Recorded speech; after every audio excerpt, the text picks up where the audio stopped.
Well, there is very little to cheer about in Foxborough this season. The same in Cincinnati. The Bengals roll in at 2-8. The Patriots at 2-8. And hi, everybody. I'm Craig Bolerjack along with Charles Mann. One story today, quarterbacks, and Cincinnati's made a change.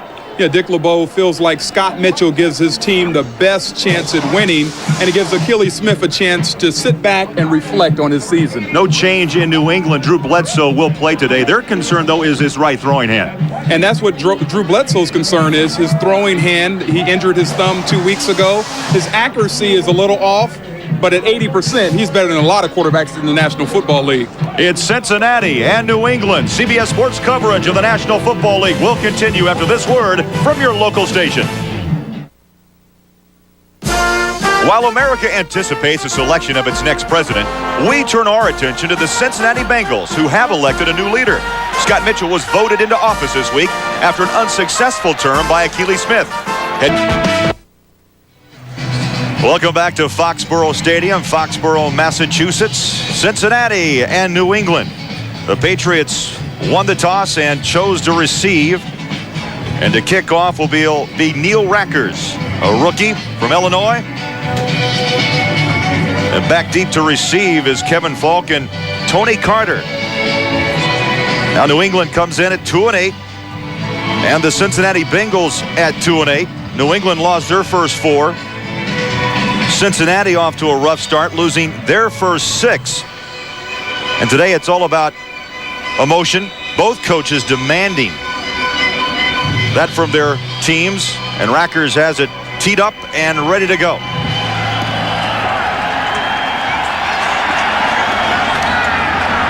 At the 3-yard line, Falk up the middle, and Falk taken down to the 29-yard line.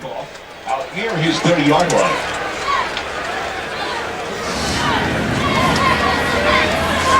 Well, Bill Belichick, first year, longtime assistant to Bill Parcells, and as I mentioned, looking for more emotion from this team. Last week, very disappointed in that loss to Cleveland. Injury. You saw the season's numbers, 1,910 yards, 11 touchdowns, and 8 interceptions. Bledsoe, hands off, left tackle. Patrick Pass gets the start at running back today to the 30-yard line. John Copeland made the tackle. We check offensively for New England. It's Armstrong, Andruzzi, Woody, Isaiah, and Grant Williams. Backs and receivers. Pass gets the start. J.R. Redmond out. Tony Carter at fullback. And the wideouts Glenn and Brown, and the tight end Rutledge. A pickup of 2. Second down 8. Bledsoe. Again, simple handoff to the 36-yard line. And once again, the ball carrier Patrick Pass, a rookie out of Georgia, will set the defense of Cincinnati. It's Booker, Gibson, Copeland, and Michael Bankston up front. And the linebackers of Foley, Spearman, and Takeo Spikes, a former first-rounder. And the secondary, Robert Bean will get the start at left corner. Williams and Carter, the free safeties.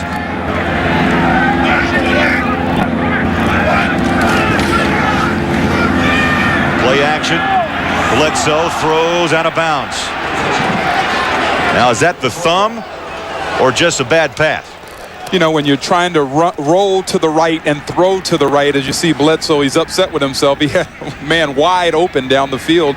And that part of that is just getting comfortable and getting set in the offense. And that's why we saw 2 back-to-back running plays. 3 up, 3 down. Punting situation for Lee Johnson. 16-year pro out of Brigham Young. Craig Yeast back to receive for Cincinnati. A lot of kicks in that left foot of Lee Johnson. Yeast settles underneath at the 15. Flags are down. Yeast taken down by the shoulder pad around the 29, and that's where a flag is at. Bucky Jones made the tackle. 34 to Bucky Jones. There is a flag on the play. 49-yard kick and a 15-yard return.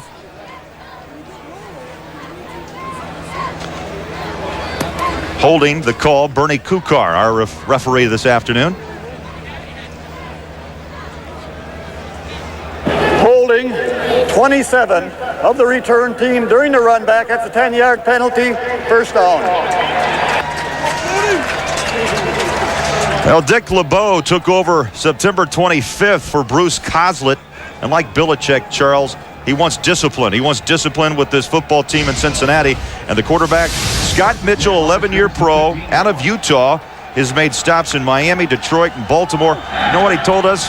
He came to Cincinnati to restart the career. He gets his chance today and opens up with a throw near sideline and is caught down at the 35-yard line.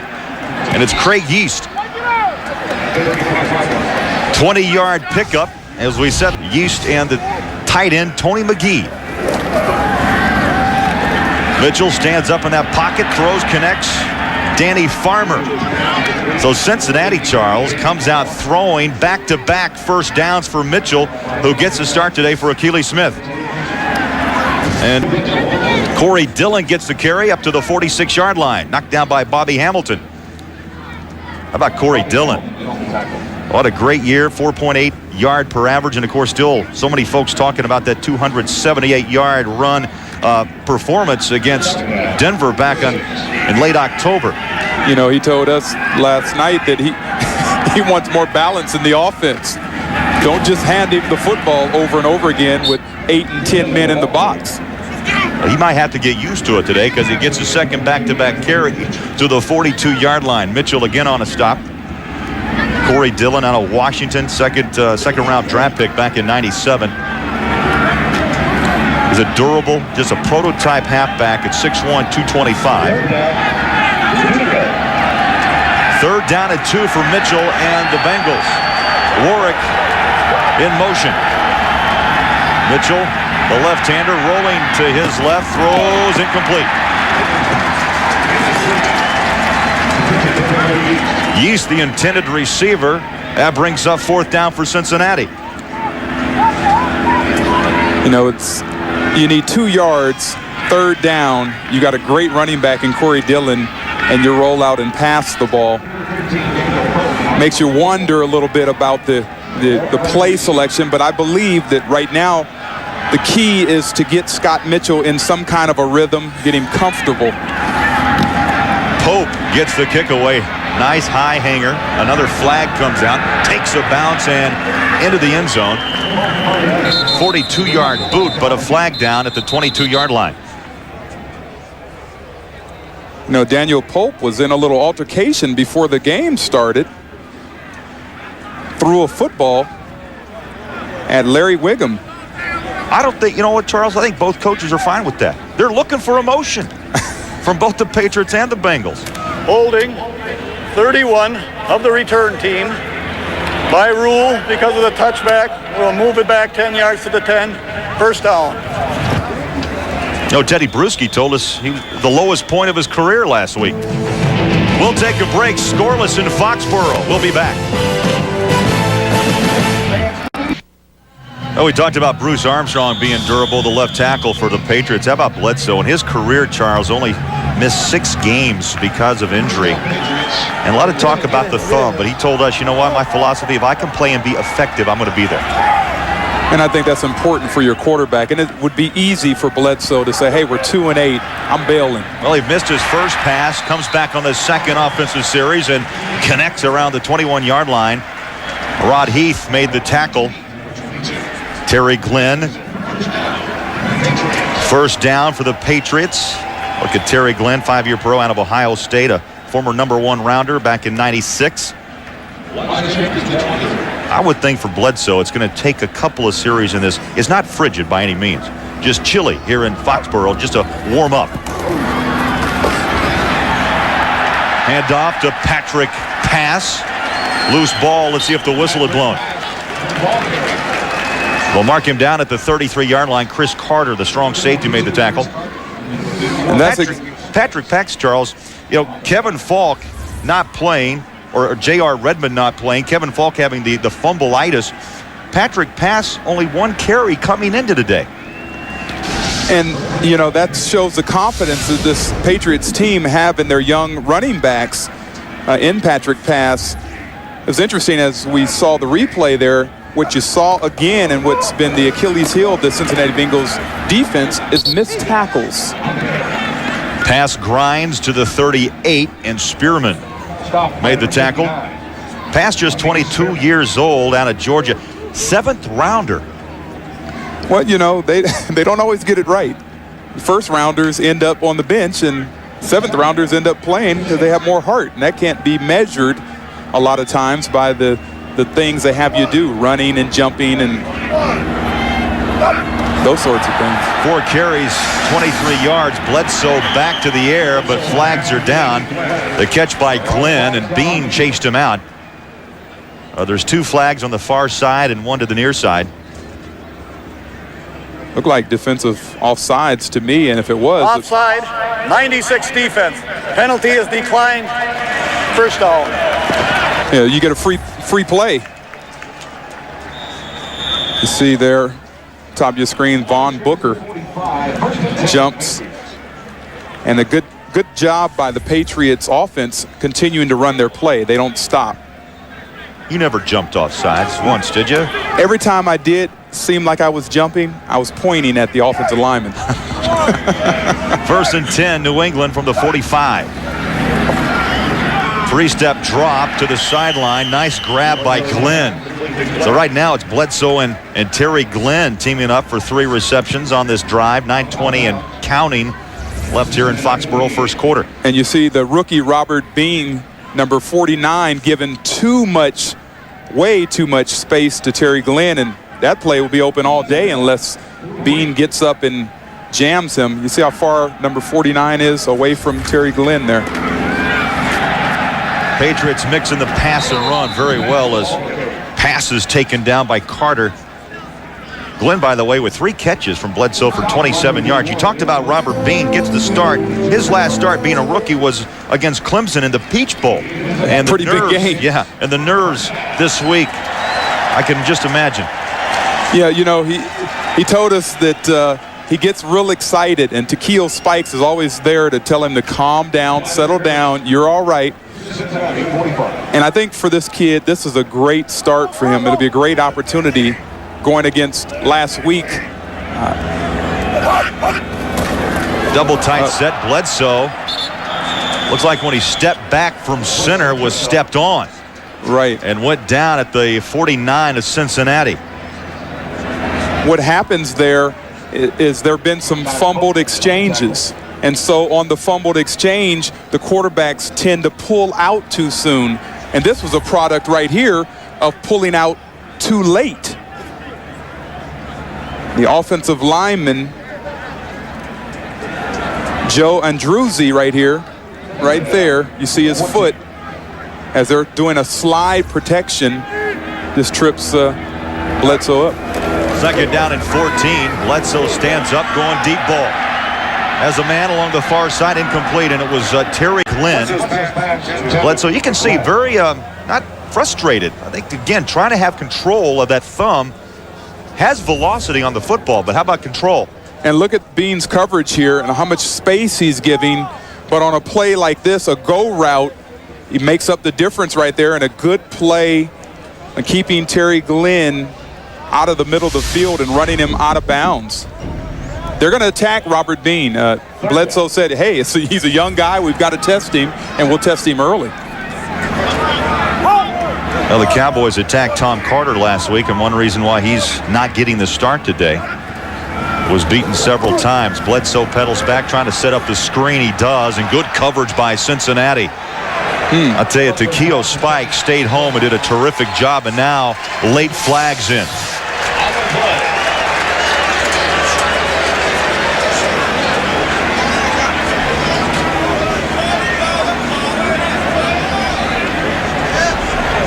Referees trying to huddle up and sort it out.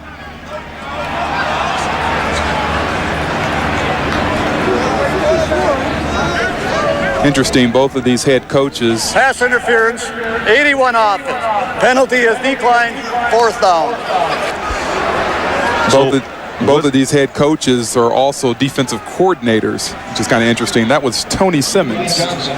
Lee Johnson will come in, Charles, for the 2nd time today. You bring up a great point, because sometimes those offensive coordinators may be a little better with the interviews in the public, you know, persona.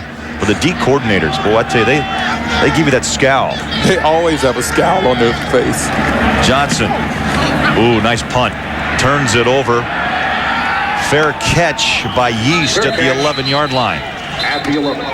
38-yard kick by the 38-year-old Lee Johnson. Bengals will have it when we come back. Scoreless in Foxborough. Well, you saw beautiful downtown Boston, and Foxborough Stadium sold out for the 69th consecutive time. Cincinnati with the football. 1st and 10. Mitchell to the sideline, and not much running room after the catch by Peter Warwick, and Ty Law Number 80. wrapped him up. Ty Law. Scott Mitchell, Charles, is back trying to revive his career. Had a tremendous stay in Detroit off and on. 94 through 98, nearly 13,000 yards, 79 touchdowns, had 57 picks. In 95, 4,300 yards, 32 touchdowns, 12 interceptions, was an NFC Pro Bowl alternate. As Corey Dillon is pushed out of bounds. But Scott Mitchell, he told us that he wasn't done being a starting quarterback. He could have gone to Dallas as a backup. He hired a coach really to come back and help him get flexible and lose some weight. Right, and he has a home in Michigan. He moved to California for 5 months to work on his flexibility and really try to give himself a big chance. As we see Achilles Smith stand on the sideline, this is an opportunity for Achilles to reflect on what's happened and to see how a veteran does it. Well, the veteran takes the quick step drop, and Danny Farmer has the football at the 27-yard line.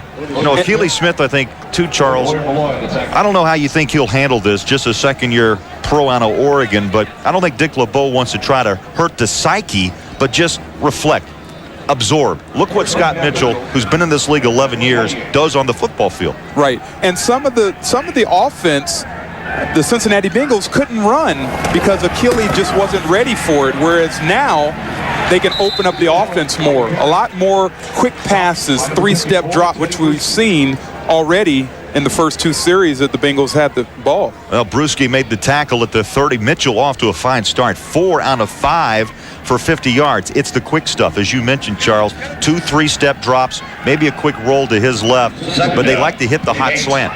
And the leadership in the huddle. How he gets the command of the leadership in the huddle. Dillon stops and goes, and New England's defense drops him for a 3-yard loss, led by Bobby Hamilton.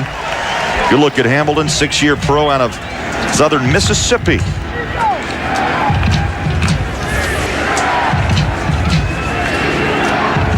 Penetration.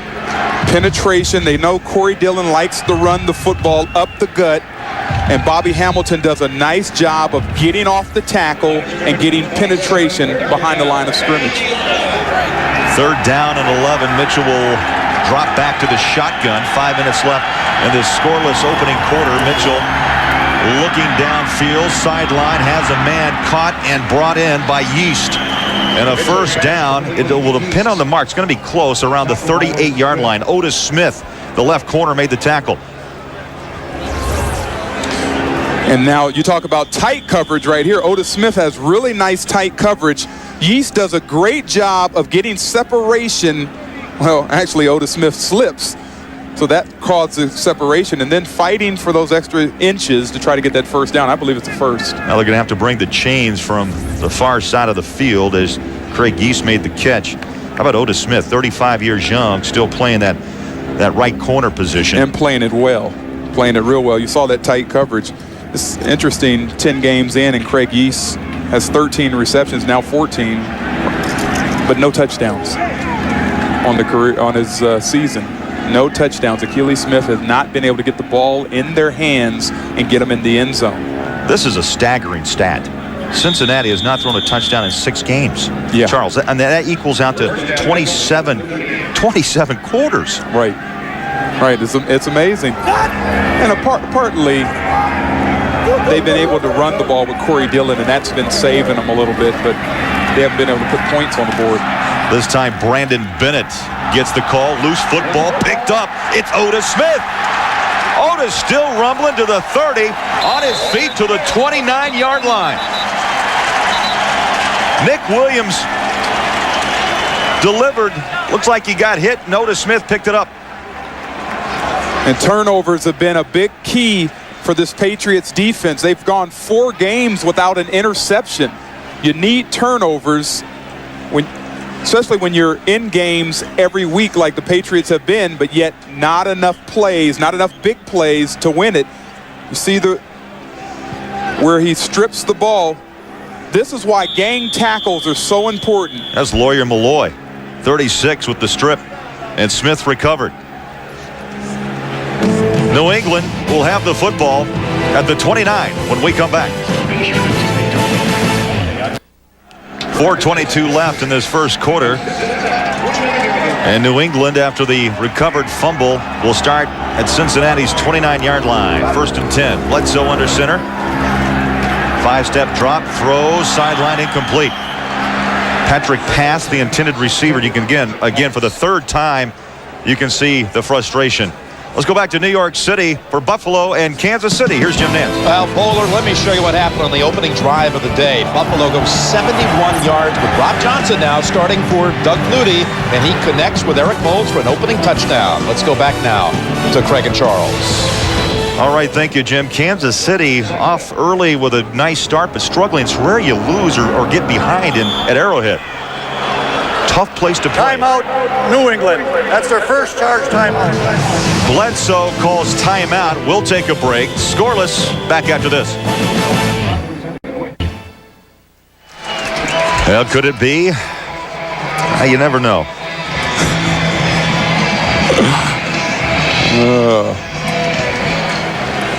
Drew Bledsoe, after the timeout, will come out with a 4-wide receiver set, 3 to the far side on 2nd down and 10.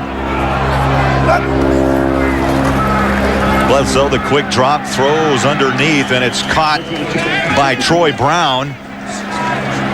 Spikes made the tackle, and Charles, how about a report card on Robert Bean, who gets a start at left corner? Well, here he's going to see a double move by Terry Glenn, and it was wide open. You can better believe he's gone back to the huddle and told Bledsoe, hey, look at me here. Look how much space I'm getting with the double move. I think he looks lost. Well, sometimes as a young man, as a rookie out there, you can be a little lost. 3rd down and 4. Cincinnati showing blitz. And here they come. Bledsoe hooks up. Nice pass. Troy Brown still dancing, spins inside the 10-yard line to the 7. Tom Carter, who gave up his start to Bean, makes the tackle, number 21 for Cincinnati. And that was Trail Hawkins not taking care of keeping the wide receiver from coming to the inside on a quick slant, and then the Achilles heel of this Bengals team, especially in the cornerback area, is missed tackles. Well, there's a timeout, 3:05 left, and the Patriots are knocking on the door. We'll be back.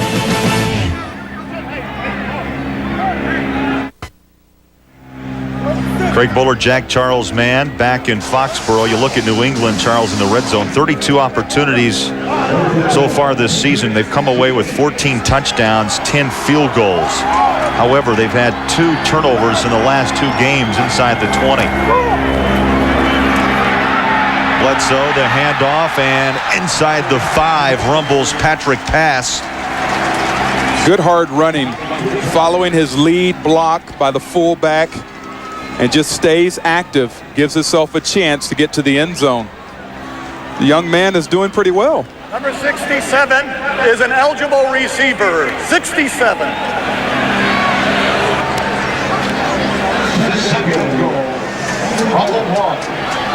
Over here, guys. A pass, 6 carries, 33 yards. Bledsoe rolls out, throws, tipped, incomplete. In traffic, and Rod Rutledge, the tight end, big 83 at 270 pounds, big target. And again, Bledsoe has velocity, but it looks like just being able to control the football a problem. Just the accuracy here. Nice play action, looks, rolls right, and has to throw right. And that's when he misses a great star like Ben Coates. He would have brought that in. Big target, 6'6", 270 pounds. Third down and goal. Hand off up the middle. Touchdown, New England. Tony Carter.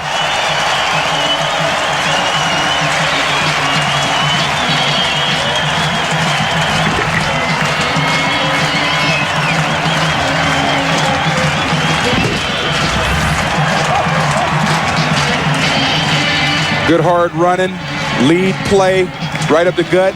The key for Tony Carter, he kept his legs moving. First touchdown of the season for Tony Carter. 7-year pro out of Minnesota. And the extra point to come by Vinatieri. Chip shot up and good. So Tony Carter gives New England a 7-0 lead. Banks in from the 2-yard line, and we'll be back. Back in Foxborough, Tony Carter's first career touchdown puts New England on top 7-0 over Cincinnati. Vinatieri has it teed up at the 30. Back to receive, Tremaine Mack and Curtis Keaton.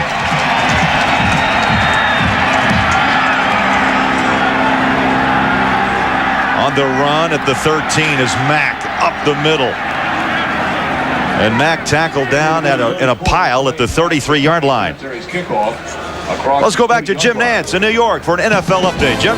All right, Bowler, let me show you the weather again at Lambeau Field. We were talking about it today on the NFL Today. And the Colts, Peyton Manning, it slips out of his hands, falls on it, a safety. Packers lead now 5-0. Let's go back to Craig and Charles. Oh, Jim. The frozen tundra of Lambeau Field. And it's frozen. And he's got two good thumbs, and he can't hold on to the football. Scott Mitchell and the Bengals down a touchdown. They'll go back to the ground. Corey Dillon off the left side. Pick up maybe 3 to the 36. Garrett Johnson, the nose tackle, in on the stop.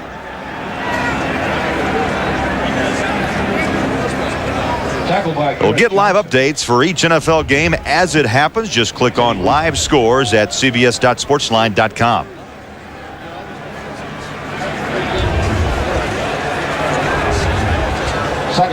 Second down and 7.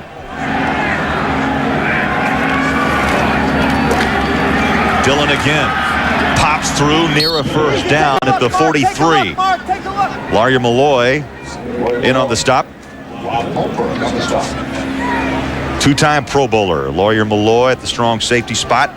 98, 99. And Charles, his numbers may just make it 3 in a row with 71 tackles, has a pick.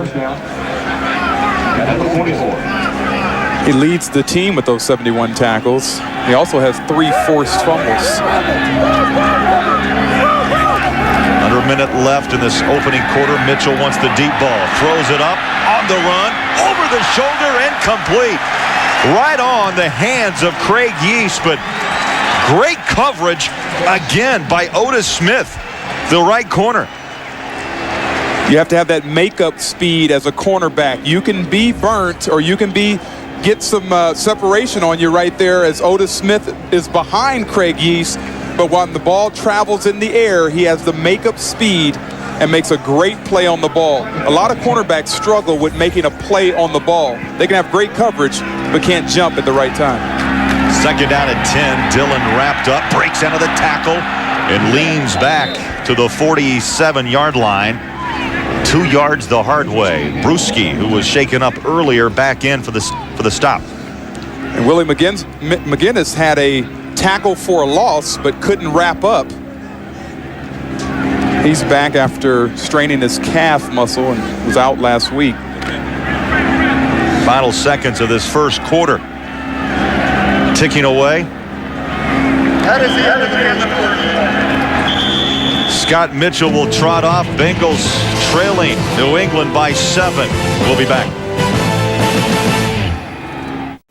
Start of the second quarter with New England on top 7-0.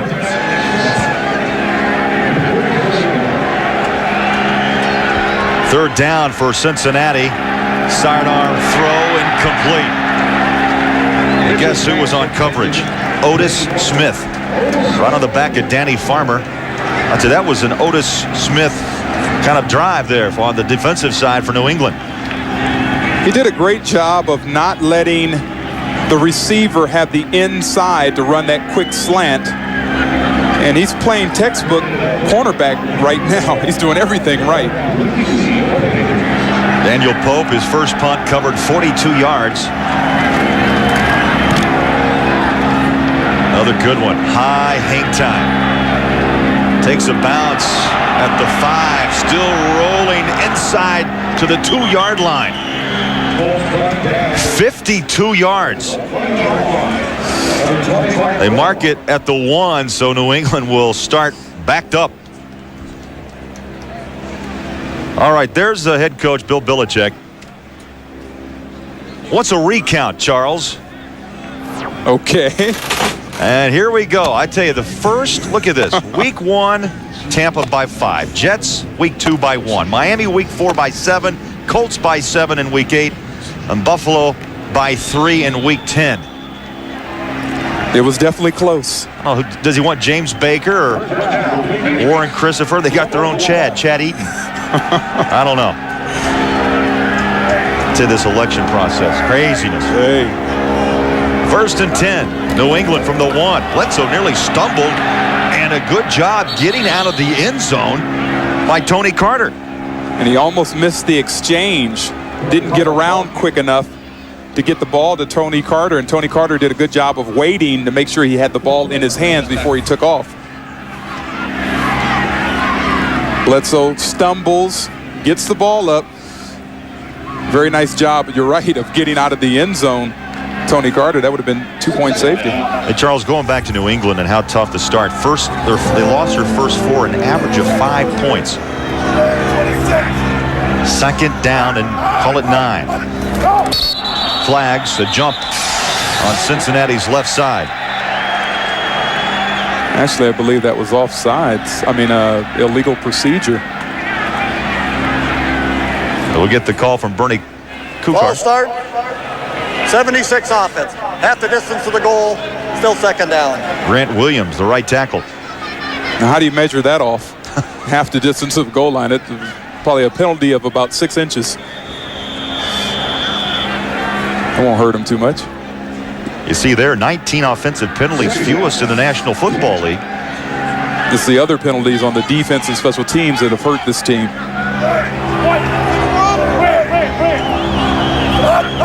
2nd down and 10. Bledsoe in the end zone. Throws, connects. Far sideline, hooks up with Brown. And a 1st down, and more importantly, it's breathing room for New England at the 25-yard line. Artrell Hawkins made the tackle, a pickup of 24. And this is a 2-deep zone. Once again, you see the space that Artrell or Rodney Heath gives, and they were in a 2-deep zone, so they're going to give you the short pass and come up and make a tackle on anything underneath. Brown, 3 catches for 45 yards. Simmons lines up to the near side. 1st down, New England. Bledsoe play action. Let some traffic fly by that he is just sandwiched. Bledsoe dropped at the 18-yard line. Curtis and Spearman. And Bledsoe held onto this ball just a little bit too long.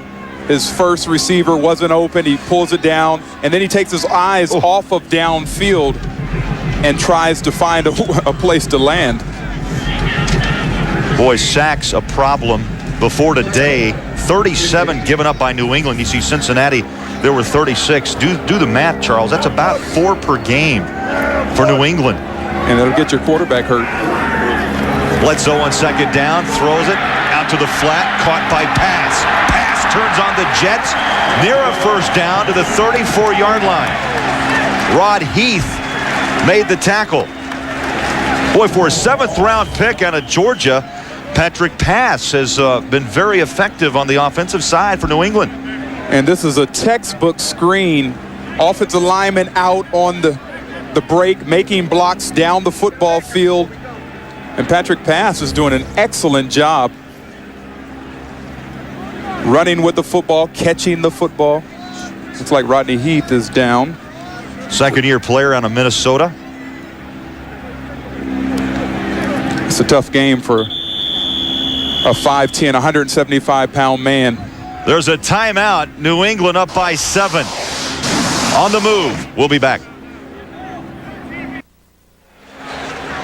Well, coming up on the NASDAQ.com halftime report, Jim, Mike, and Randy, scores and highlights, all the NFL news. That's coming up straight ahead.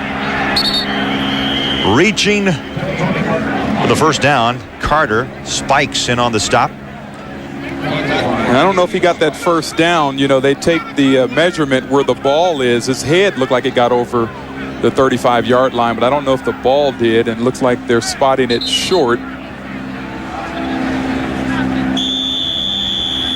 Grant Williams, number 76, the right tackle, still down at the 35.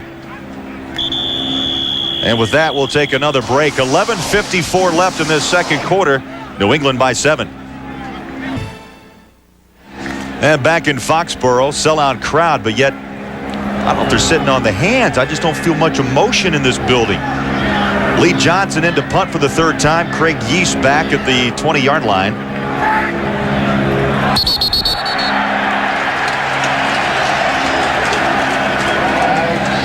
And all kinds of people moving on that play. At least 3 Bengals jumped. Well, Patriots are excited because of against Cincinnati. They're looking at 4th and about 2 inches. I think it was a called hard count by the punt team. There's Bernie Kukar. False start. The illegal snap on the center. It's a 5-yard penalty. Still 4th down. They'll try to draw Cincinnati off for that quick first down when they were looking at 4th and inches. They'll march it back 5. And that's a smart play. You watch the center right there up. And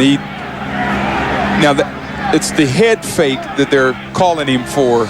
And it's really a little tricky play. You drop your head and then you pop it back up and it makes people move. Johnson, end over end. No return and will be down around the 21-yard line. 50-yard kick.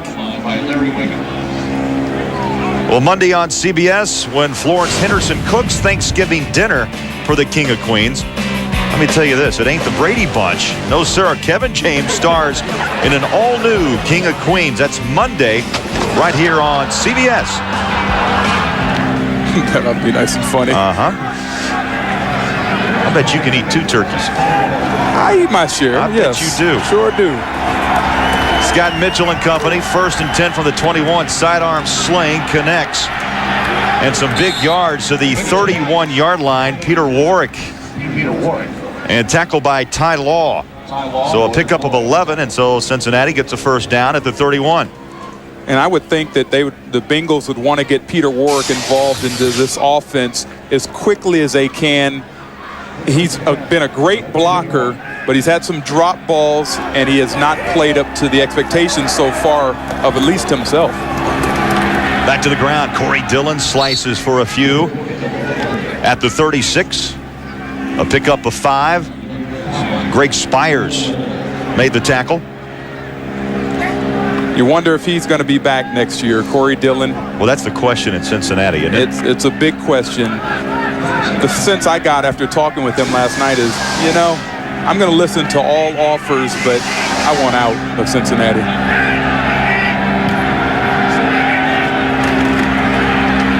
Little misdirection. Dillon hit at the 40 and pushes to the 41. Malloy again in on the tackle. Well, Corey Dillon, he'll be well pursued. Charles, no question. You talked about, is there loyalty, though, in the National Football League in your day compared to what's happened right now? I mean, or just money, is money the single issue? Money is not the single issue, at least in talking with Corey Dillon. I mean, he wants to be paid, and he believes he should be paid. But he's a little hurt about the way he's been handled over the last year and a half in terms of contract negotiations. 3rd down and 1. High hurdles for the first down to the 45. Oh, what an athletic move. I wouldn't give him an A for that form on that high hurdle, but I give him an E for effort. Great effort. First down, Cincinnati at the 46. And up and over a block. Brandon Not bad. Bennett checks in, and he gets the handoff, fresh legs, and he's stacked up near midfield. And we talked to Corey Dillon about his 278, and you see Grant Williams, on crutches. Normally they put you on a golf cart, but maybe here they don't have the golf carts that can come out onto the field, and so Grant Williams has to go off on his own. Gonna do some x-rays. Spinning to the 42-yard line is Bennett. Willie McGinnis in on the stop. And this is a Grant Williams injury. He got his leg caught underneath the pile. And you can see it right there. And then it's stuck. And he can't get it out. All he can do is lay back and wait for players to unload off of him.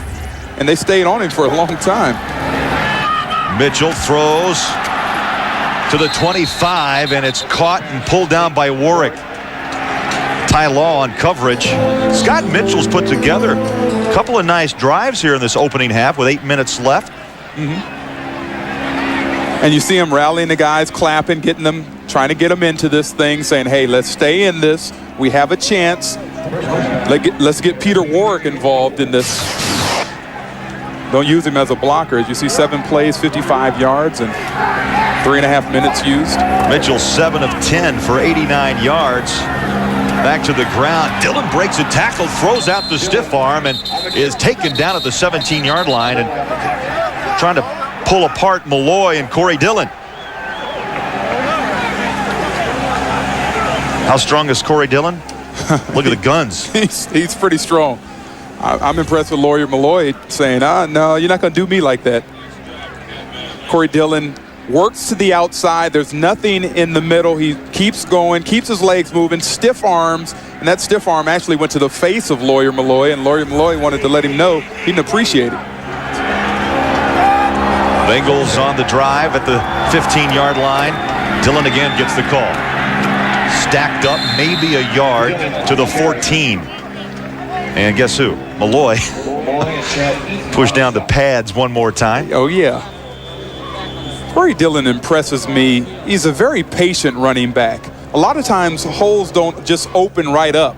You have to wait. You stay behind your blockers. You keep your legs moving. 278 yards rushing. You know, we talked to him about that. He said he didn't really know he had that many yards.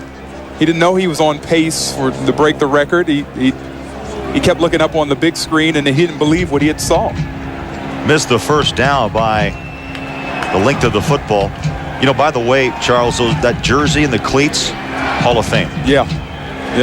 What an honor. But I do understand, no way the ball, he's giving the ball up. That's that's probably sitting on the mantle someplace. Third down and less than a yard. 10th play of this drive. Warwick in motion. Handoff, simple, up the middle, first down for Brandon Bennett. Chad Eaton made the stop. And so this drive will continue. We talked to Takeo Spikes, linebacker for the Bengals, and he talked about players take on the personalities of their head coach. And Koslett really was a very low-keyed, easy-going kind of guy, where Dick LeBeau, he's a tough guy. He's a stud. In fact, Takeo Spikes said, I love that man. There's Takeo. Well, he was a tough player for 14 years with the Lions as Scott Mitchell pumps, goes to the end zone. Touchdown, Cincinnati. It's Peter Warwick. And there are flags down on the play, but those flags are going to be against Ty Law. Peter Warwick made some nice moves while the ball was in the air to adjust to Scott Mitchell's pass. And Ty Law walking off, he knows it's probably going to be on him. And that breaks a streak of 28 quarters without a touchdown thrown by Cincinnati. Penalty is declined. Touchdown. And look at the separation, the space there, as Peter Warwick Now watch when the ball gets in the air. That's a double move right there. There's a lot of hand checking, but see how he just keeps his eye on the ball. Ty Law never looked back for the ball. He played the man, and it'll be pass interference every time. Rackers with the extra point and kicks it up and through. Second touchdown of the season for Peter Warrick. And the first touchdown pass for Scott Mitchell since the season opener for Baltimore at St. Louis. We'll be back. Over the shoulder of the rookie from Florida State, Peter Warrick, a 13-yard touchdown reception, his second of the season, and we're tied at 7 here in New England.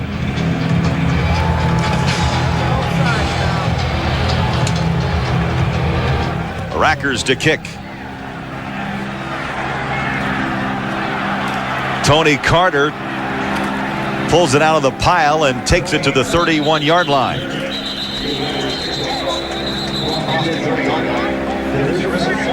There is a flag down.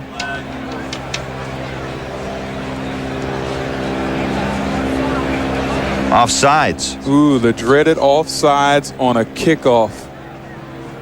And what happens is you take it back and you have to kick it all over again. And those guys run 40 or 50 yards down the field. Offside, 34 of the kicking team.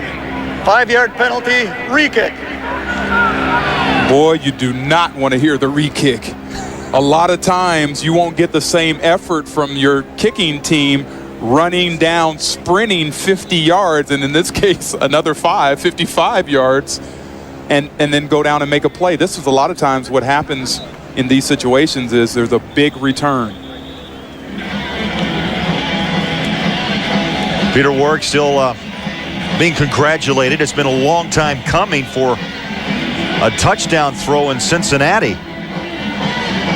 First touchdown pass the last 143 attempts. And there's Scott Mitchell, who directed that drive, who was 3 for 3 for 41 yards as they moved the ball downfield. And see, Achilles Smith can look at this. He can watch how Scott Mitchell is moving with the team. You see him going down, congratulating the offensive lineman. He knows where his bread is buttered. Hey, I'm taking care of these big guys. Talking to them, saying, hey, we're in this thing.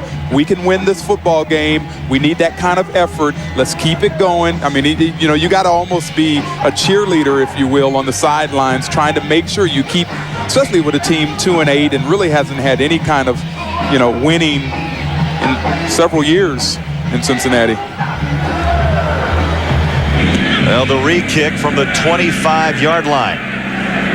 Taken at the 20, Kevin Falk.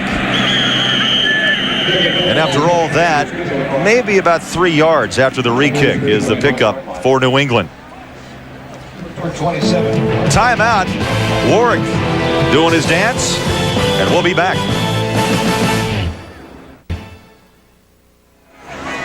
And welcome back to Foxborough. Cincinnati and New England tied up at 7. And coming up next on CBS, it's final round coverage of the Franklin Templeton Shootout from the Doral Country Club. And after 2 rounds, it's Franco and Hope with the 2-shot lead at 16 under par. And that's coming up next here on CBS. 5:43 left in the first half. 1st and 10. New England from their own 33-yard line. Bledsoe pedals back, hands off. And it's Patrick Pass. You hear those pads pop, not much, to the 34. Spikes was in on the stop. Takeo Spikes, Charles, 87 tackles, 2 interceptions, and a sack. Those Pro Bowl numbers to you? He's been very busy.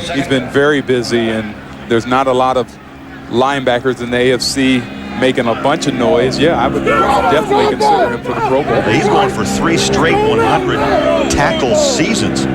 Takeo Spikes. Bledsoe on 2nd down, throws underneath. It's caught by Rutledge, the tight end. A pickup of 2 down to the 37. That's a dangerous pass to me. You're only throwing the ball about 3 yards right across the middle to your big target tight end. But I don't know, that kind of scares me. See the tight end right here, and he's going to go right across the middle, right in your view there, too many hands, too many things can go wrong. Linemen nowadays are getting interceptions. I never got an interception when I played. I'm a little upset about that too. 12 years, never got a pick. Never got a pick. 3rd down and 6, and there's flags, movement. Everybody. Ball start, 11 offense.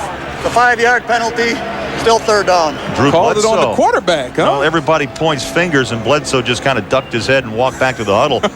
You know, we saw him in warm-ups, Charles, trying to get under center, and I know that thumb's got to be bothering him. Look at that, pulling back. That's what it is. That's what it is. And you know what? He can't lock his thumb anymore. He would normally interlock his thumb. And people that play golf know about interlocking fingers and whatnot, but he interlocks his thumb. He can't do that right now. Keeps it open, and a lot of times there's a miscue there because of that. Got the play off with a second to spare. Bledsoe over the middle. It's caught, but flags are down. Troy Brown with the reception. Stop made by Rodney Heath. There's a flag down the field. Rodney Heath, who took a hit to the helmet, was out for a while, but back in and made that tackle. 21-yard pass play. Illegal contact, 27 defense. That penalty is declined. 1st down. I don't know how there was any illegal contact.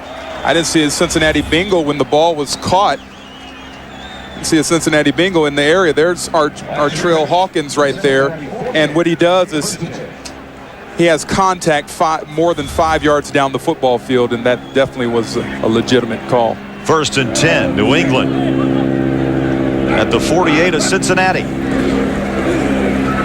Bledsoe steps up and throws. Oh, what a catch! Troy Brown diving inside the 15-yard line. That was an incredible pass and an incredible catch by Terry Glenn. Just check that, Terry Glenn. I apologize. It was terrific. A terrific catch. And a nice move here on Rodney Heath. Rodney Heath loses his sight of where the ball was going. And I think a lot of times that's predicated to not getting a jam on the line of scrimmage. Old fumble, lost it on the ground, and Cincinnati quickly there. Of course, that happened last week. Kevin Falk, while New England was trying to go in for a touchdown. You know, Charles, you talk about depth at running back for New England. Pass gets the start today, but J.R. Redmond with rib problems, and then Kevin Falk, as you mentioned, with trouble handling the football, and so Patrick Pass, a rookie from Georgia, got the start today. And he's trying to shake off what happened. Bledsoe under some pressure, able to turn out and throw off the fingertips this time of Troy Brown. And Bledsoe should be a little upset there. That could have been caught. Troy Brown, that went in his hands. Bledsoe did a nice job of avoiding the rush, and Brown could have bailed him out by holding on to the football. That incompletion stops the clock with 2:07 left in the half. You got to like this wide receiver combination in New England with Terry Glenn and Troy Brown. Troy came in with 44 receptions and Terry Glenn with 48 to the end zone. Batted away at the last possible second. Mark Roman. They've gone to their 3rd string left corner, right, who came up with the batted ball. Now that was not a very good pass by Bledsoe, but watch Roman right here makes a great play on the ball. I talked about earlier that these little defensive backs can have great coverage a lot of times, but it's making the play on the ball that counts. Vinatieri has made his last 8 field goals. This will be from 38. Kicks away. Kicks it up and good. So the streak continues 9 in a row. That is a 2-minute warning. For Vinatieri. And New England takes a 10-7 lead. 2-minute warning. We'll be back. Well, Vinatieri's 38-yard field goal has given New England a 10-7 lead over Cincinnati. And coming up on the NASDAQ.com halftime report, join Jim, Mike, and Randy. All the scores, all the highlights, plus the latest NFL news. That's coming up on the NASDAQ.com halftime report.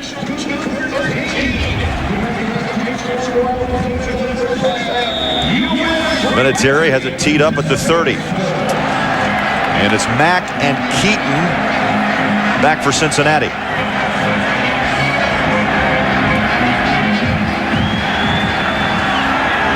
At the 9, Tremaine Mack. Straight up the middle, breaks the tackle, and slides to the 34-yard line. Charles, the road has not been kind to Cincinnati, but yet hanging in here.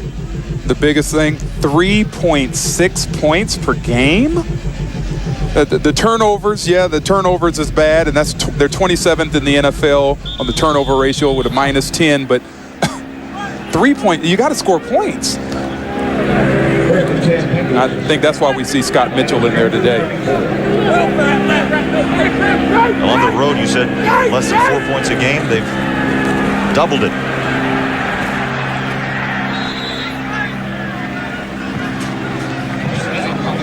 Tough run.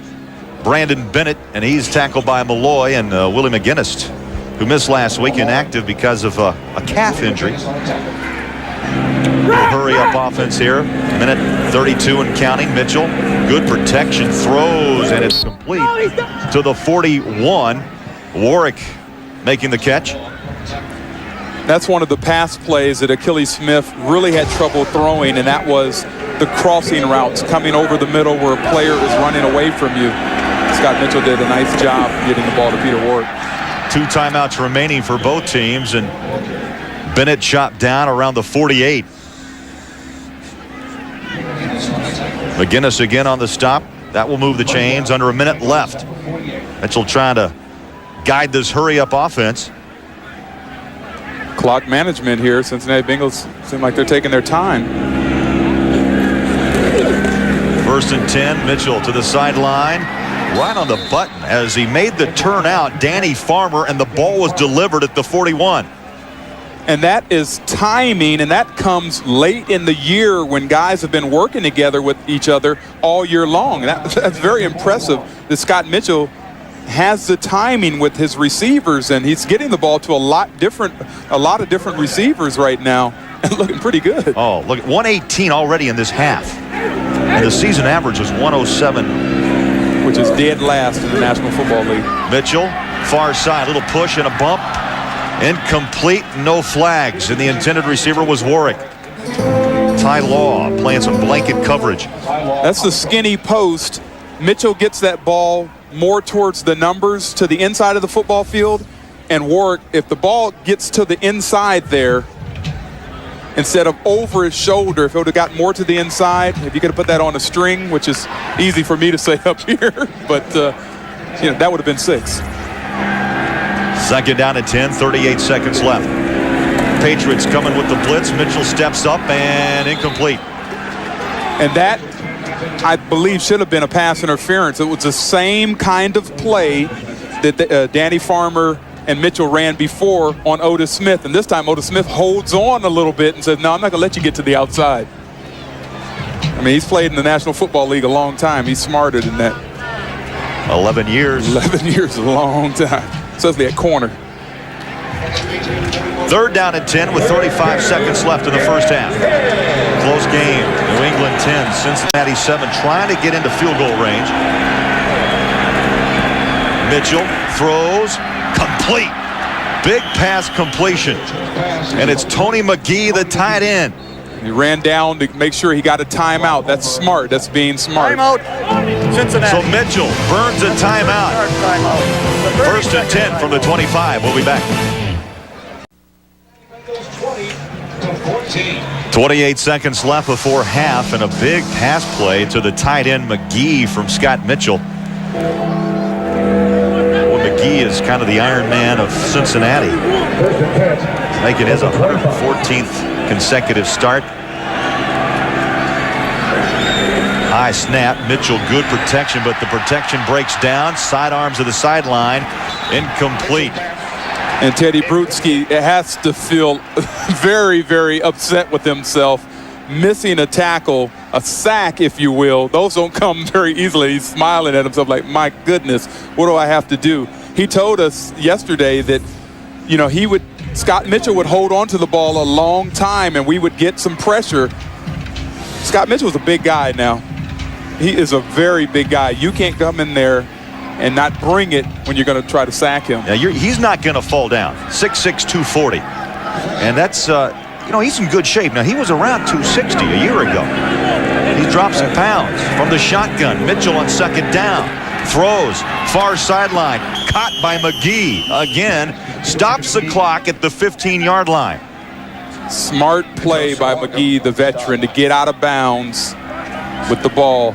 And those are the routes you look for. Scott Mitchell had a couple of people open, but he goes to his tight end, who runs a nice delayed route, gets to the out of bounds, and doesn't have to burn up their last time out, so they can use that if they had to set up for a field goal or whatever if they don't get into the end zone. 1st and 10 from the 15-yard line. 17 ticks left. From the shotgun again, Mitchell flags her down. Throw to the end zone. Incomplete. Another flag is dropped. It's Warwick on the reception, and this may take a minute to sort out. Flag in the end zone, flag to the near side. The flag to the near side, I believe, is offsides, and the flag down the field, I believe, is pass interference. Now, should have been a free play for them, and that is Warwick going against Ty Law. We've been seeing that matchup a lot today. Ty Law has not necessarily got the best of Warwick. There is no penalty flag over here, but we do have defense offside. Interesting. So we'll take away the flag that we threw down because offside, we saw something. 45 defense. That's a 5-yard penalty. Still first down. How close was this, Charles? Was it a catch? Looks like a catch to me. Feet both in bounds. Deep, and it was defensive offsides. Aren't you supposed to have a free play? Would you challenge that? Yeah. Now, was that second foot down? Was Warwick's second foot down, or did he bend it back? Let's look at this right there, and looks like it's definitely a catch, but does that right foot ever get down? That foot that's up there, does it ever touch down? Well, Mitchell's made his way to the sideline, and the officials still having a discussion. They've set the ball at the 10-yard line. The clock is correct. 12 seconds. So we know the clock is right with 12 seconds left. Well, the referee upstairs could have reviewed that if they felt like it was reviewable. Only upstairs in the final 2 minutes. Right. Mitchell looks one way, throws the other. Incomplete. Danny Farmer, the intended receiver. One of the problems with this New England Patriots defense is they have not been getting enough pressure without running blitzes and dogs. And Scott Mitchell had a chance to look the whole field over from the right and then come all the way back to the left and then throw the ball. 8 seconds left. You're kind of flirting here with some danger with 8 ticks left if you want to get a field goal away. Well, they have to throw the football. This will not be a run. Mitchell stands up, throws. And Warwick wants a flag. Yeah, and rightfully so. He and Ty Law were going at it with the hand fighting, trying to, Ty Law was trying to get his hands on Warwick, and Warwick is trying to swipe his hands to get him off of him.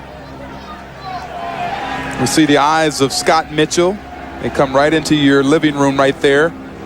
Ty Law did a good job. I mean, that's why he's in the NFL, and that's why he's played the way he's played over the last 6 years. This will be a 28-yard field goal. High snap. Rackers, and he connects from 28. That is the end of the first half. And that ties the score at 10-10. We've got a football game. That ends the first half with our score, Cincinnati 10, New England 10. Coming up next is the NASDAQ.com halftime report after this message and a word from your local station. CBS Sports presentation of the NASDAQ.com halftime report is sponsored by NASDAQ.com, the information source for the serious investor. And for those of you enjoying the Cincinnati-New England game, I'm Jim Nance back here from our NFL Today studios in New York. Welcome to the NASDAQ.com halftime report. Mike Dick and Randy Cross watching as well that first half. What did you think, Randy?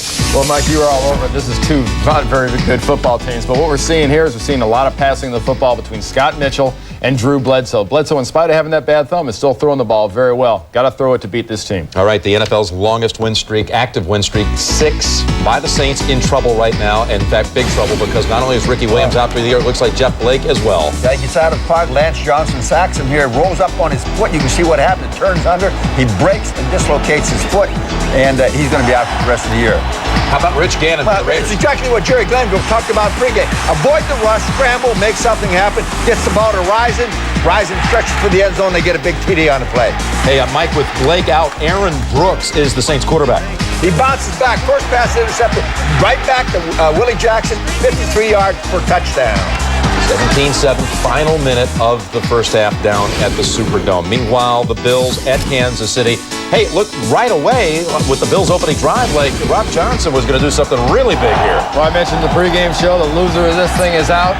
Right now, it looks like Rob Johnson's determined that it's not going to be him. Here he had Eric Moulds in the 9-yard touchdown, and the Buffalo defense is doing something I was really surprised at. They're pressuring Elvis Gerbach. There, Keith Newman gets the sack. An emotionless Chief team going against a very conservative Buffalo Bills team. Very strange scene. No emotion at Arrowhead, and Johnson with a touchdown in the first series of the game. So that's holding up right now. Look at this. No score and 5 turnovers by the Titans in the first half. Elsewhere, Indianapolis, you talk about flat. The Packers, a couple of touchdown passes by Favre. And, well, we knew it was going to be just awful conditions there today. It's really impacted the Colts, Mike. Well, it stops snowing, but watch this. This is the first offensive play. He loses the ball, slips out of his hand. He falls on it. It's a safety. Thrown like a dome team. Well, exactly. and I think they're a soft team. I really do. They're insiders. Here's Favre. Favre does not look like he has a sprained arch. Believe me, he's moving around pretty good. He is throwing the ball with great accuracy, in, out, across, everywhere else. Here he hits Antonio Freeman for a touchdown. And your point about playing outdoors, a salient one, it looks like, for the Colts, who lost at Soldier Field a couple of weeks ago and down big time here. Panthers just got on the board to trim that lead to 7. Culpepper with a couple of touchdown strikes. Meanwhile, the Bears, Mike, you forecast a Chicago day today. They've lost 6 straight to the Bucs, but they lead here. Final 7 seconds of the first half. Lions have forced 3 giant turnovers, and Batch has thrown 2 scores. Cardinals at the Eagles, and Philadelphia with a touchdown there from McNabb to Jeff Thomas and just a 1-yard flip. All right, we'll continue on the NASDAQ.com halftime report in just a moment.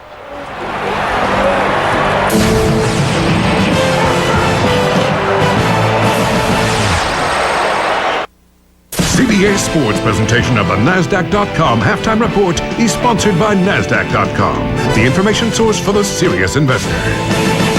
Welcome back, everybody, to our Fifth Avenue studios and the NASDAQ.com halftime report. I'm Jim Nance, along with Mike Dick and Randy Cross. And as we enter this Thanksgiving holiday week, it's a good time to get a head start in counting our blessings. Mike was certainly blessed to have coached the great Walter Payton. And on Thursday in Chicago, he joined Walter's widow, Connie, as principals for a day at the brand new Walter Payton High School.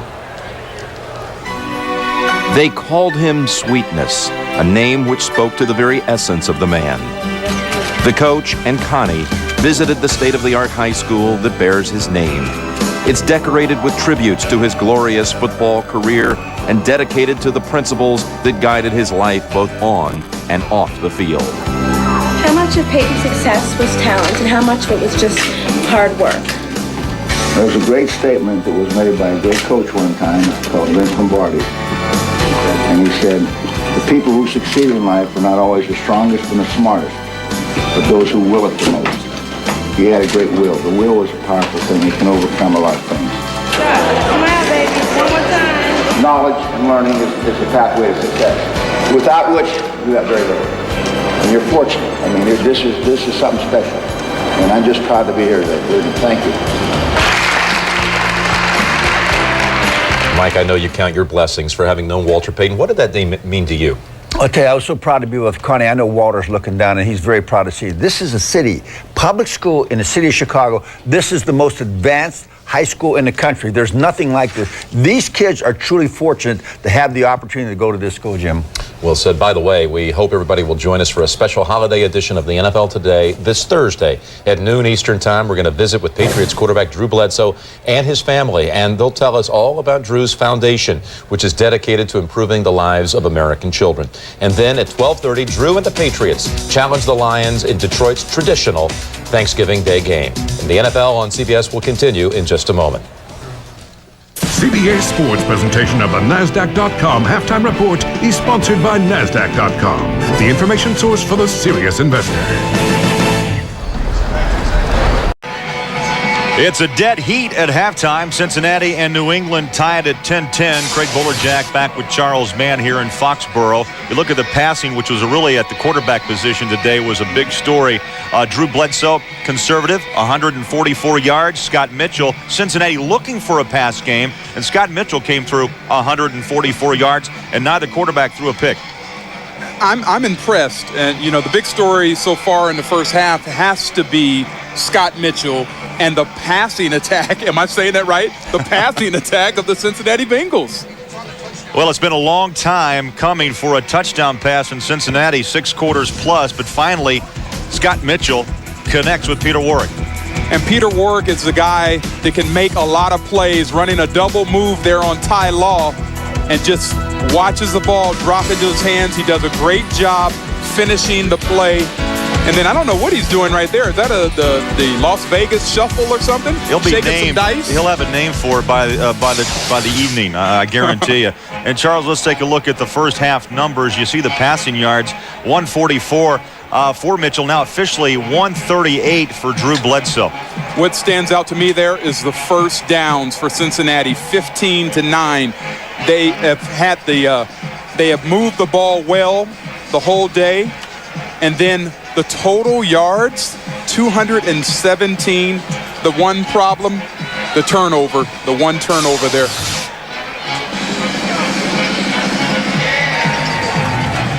Well, Adam Vinatieri will kick away, and back to receive is Tremaine Mack.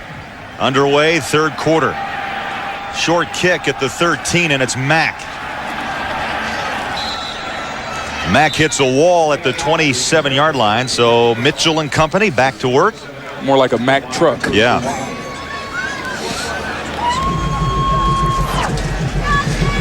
Complete opposites. You're going to compare this now with the St. Louis Rams. Bengals, 9.3 points a game, Charles. Nearly 40 for St. Louis.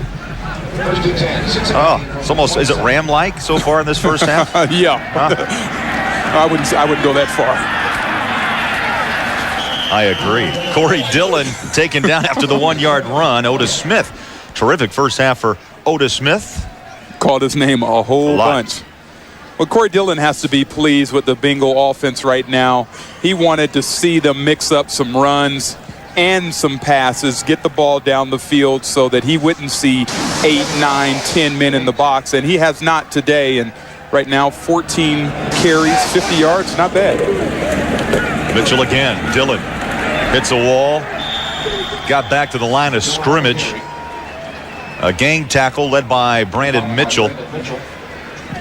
We haven't called Chris Slade's number very much, and I'm not sure if he's hurting or what, but you know, he's got 62 tackles on the year, 4 sacks, 2 forced fumbles. It's not like he's playing awful, but he just he's not a wrecking crew like he used to be. Yeah, so far just spot play this afternoon. Third down for Mitchell. Throws out of the backfield, hooks up with the fullback, Nick Williams. And Williams picks up a first down. So if the secondary has good coverage, which New England did, Scott Mitchell goes to his third man down the progression list. He has gone through his progressions a bunch of times in this game. Number one is predicated to his offensive line doing a great job giving him the time, but also we're talking about a poised young man in Scott Mitchell knowing how to take command and control of an offense. 17-yard pickup, little reverse, coming the other way. Craig Yeast Still on his feet, breaks it at the 40, and tumbles to the 38-yard line. I've got my mouth hanging open. I cannot believe those moves that we saw by Craig Yeast. I mean, that, in all intents and purposes, that should have been about a 5-yard gain. But Yeast single-handedly is juking, and this was a double reverse, a reverse to Warwick, and then back to Yeast, and looks upfield. Look what he looks at, Ty Law. Little double hitch in the giddy-up. Yeah, he was picking up something after that. Dillon the handoff to the 35-yard line, and Bruschi made the tackle. Talk about a linebacker for the New England Patriots. It's very active. It's Teddy Bruschi. You know, he's been very active in college. Who can forget the Desert Swarm of Arizona back in that day? He had 52 sacks in college, would tie Derek Thomas's Division I record. That is incredible. Tremendous. A timeout. 12:14 left in the third, and we're tied at 10.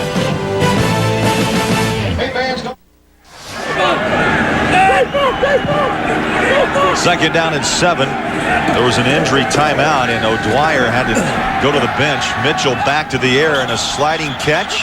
They're going to call incomplete. Battaglia, the tight end, went down on a knee, but they say incomplete. You look at Marco Battaglia, fifth-year player out of Rutgers. Right there is Matt O'Dwyer. And keep watching as number 60, Rod Jones, falls on his leg. And then the pile stays on top of him for a few minutes. And he looks like he's in some pain. Now Gutierrez came in, number 62. He's at the center spot, 3rd and 7. Good protection. Now Mitchell takes off, flags are down, and Mitchell hook slides to the 24. Scott Mitchell is doing everything right now. I mean, he really, yeah, they only have 10 points, and, you know, but they're in this game. Defensive holding.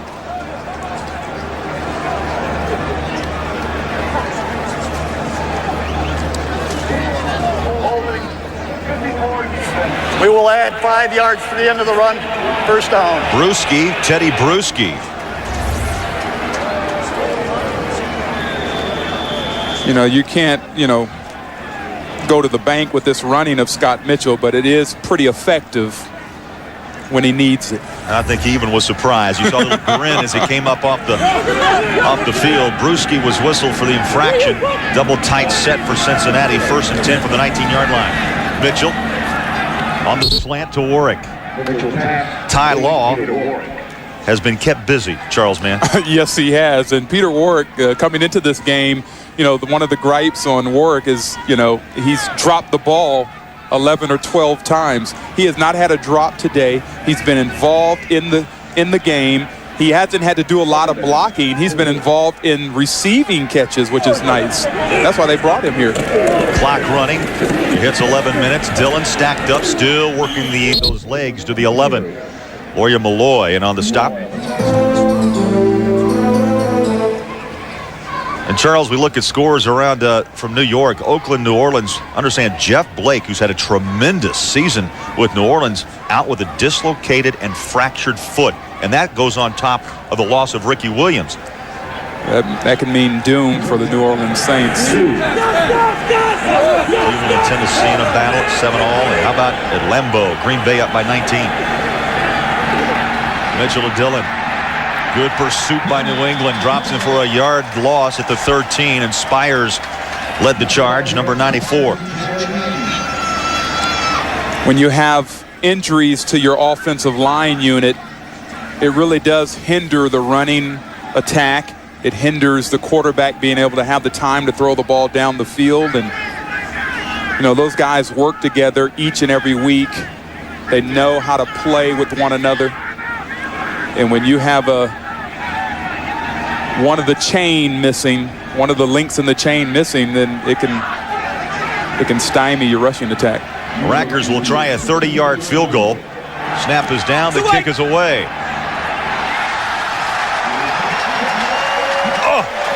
He hits the goal post. It's like my golf game. You know, they keep saying the trees are 90% air, and I always catch them. Hit the upright from 30 out. 10-10. We'll be back.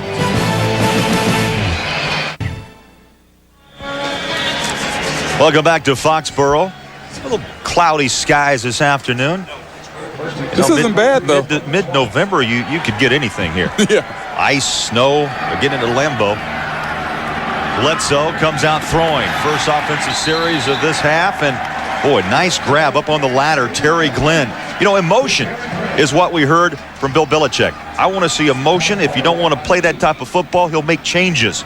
You see emotion in this football game from New England? Well, it was interesting in talking with some of the players. We found out that Belichick went to a practice squad offensive lineman and encouraged him to pick a fight with a defensive veteran to kind of set the tone for practice this week. What do you think about that? Interesting.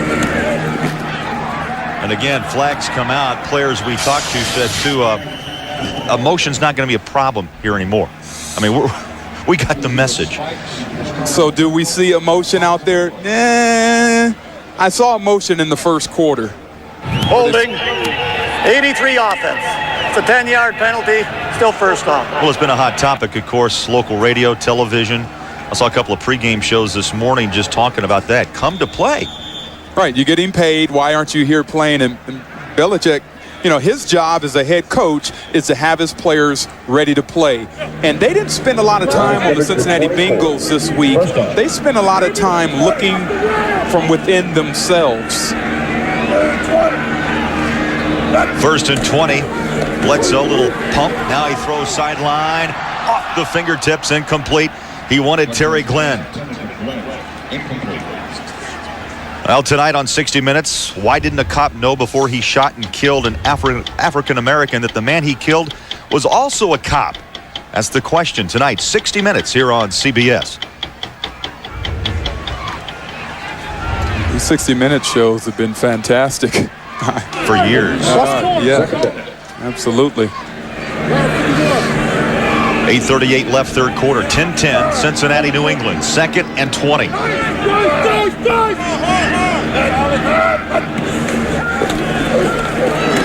Bledsoe throws, has a man, caught, pulled down by Simmons. And now they're going to fight for the football. Give it to Cincinnati. It's Robert Bean. Robert Bean, we haven't called his name in a while. Robert Bean, the rookie, getting his first NFL start. And his first, of course, pick. And his first pick. Interception, Cincinnati's ball. And the red hat is on the field, or they will be reviewing this. And Robert Bean makes up some ground right here. And Simmons never did have the ball. It was on his chest. He never did have that. Well, they went New down. England is challenging the ruling on the field of an interception. They're going to lose the timeout here. Charles, good eyes, because, again, the possession's going to be the biggest factor about this. And then he came down and they rolled. It's on his chest, see? And Robert Bean does a great job. Now, it's a matter of whether the ball hits the ground right there as Robert Bean is putting it in his hands. You know, in reviewing the film this week, I didn't like what I saw with Tony Simmons on a lot of the plays where he wasn't involved. He wasn't running very hard. And it's hard to get the timing down with a receiver that's not giving his all his effort. And in that situation right there, you've got to, I mean, the ball hits your chest. You got to bring it down. You got to fight for it. But I don't know about the character of this young man. I'm not trying to, demean him, but I was watching the film, and I meant to bring this up earlier, that the guy just didn't impress me in terms of when the ball was thrown away from him. I was watching his routes, and he wasn't running very hard. Well, you see Bean. He showed the football to the official, to the ref. And there's a look at Tony Simmons, third-year pro out of Wisconsin. No matter how this play goes, I'm wondering how Bean's attitude's going to change. He was pretty much taken advantage of, Charles, in that first half. Right. Yeah, yes, he was. And he was taken advantage of by the veteran in Terry Glenn. Terry Glenn is a true professional.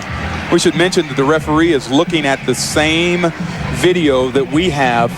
And so from what we saw it has to be conclusive. You know, there can't be any gray area in there. Now we got a decision. All right. After reviewing the play, it is an interception. Cincinnati's ball, first down. Charge, timeout, New England. You said it. Well, you know, Robert Bean, that's going to do wonders for his career and confidence. There's a timeout here in New England. Tight game, 10-10. We'll be back. Well, during our timeout, Drew Bledsoe and the coaches still trying to get an explanation from the officiating crew. You know, Charles, I'm the type, you know, too bad there's not a category. Bledsoe threw a good football. Yes, he did. And it's a category you almost ought to stick on a whiteout saying catches that should have been. And Mitchell comes right back and makes New England pay as he hits Peter Warrick. Laura Malloy made the tackle at the 27-yard line. Call it the 29. And Ty Law was covering him. Nice play action fake. Scott Mitchell looking over the field, knows where Peter Warrick's going to be, and Ty Law gave way too much room. 1st and 10, 29-yard line. Dillon taken down at the 26. Call it the 27. Well, Charles, Thursday, be sure to join CBS Sports special holiday edition of the National Football League as these New England Patriots take on the Lions. It starts at noon Eastern on the NFL Today. We'll visit with Patriot quarterback Drew Bledsoe and his family, and they're going to tell us about Drew's foundation dedicated to improving the lives of American children. That's Thursday, Thanksgiving Day. 2nd down and 8. Mitchell pumps, goes to the end zone. Flags are down. Otis Smith fell down. It's probably going to be offensive pass interference on Craig Yeast. Otis Smith is on the ground. Yeast is running. Look at it. Holding. Okay. I don't know how they can call that on Otis Smith, and he's on the ground. That penalty is declined. Pass interference. 45 off defense, That's a first down. Here's the two players in question. And watch as he makes a double move. The double move. And, that's how he ended up on the ground. He's trying to hold on and, you know, please, I'll take the 15-yarder, but don't get a touchdown on me. The lesser of two evils was he made the right move, Otis Smith did. Seen a lot of double moves today in the pass routes. From the 19-yard line, Mitchell under pressure, throws. Incomplete.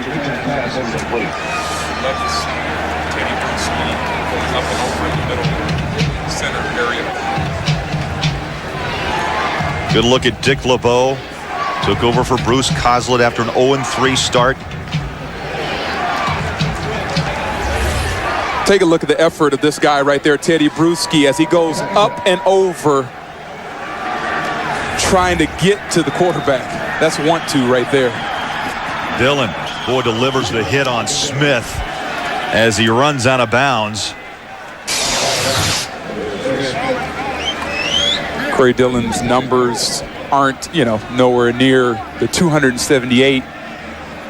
As we see a holding that will bring that ball back 10 yards. But I tell you what, he likes to deliver a blow. He enjoys holding, 60 offense.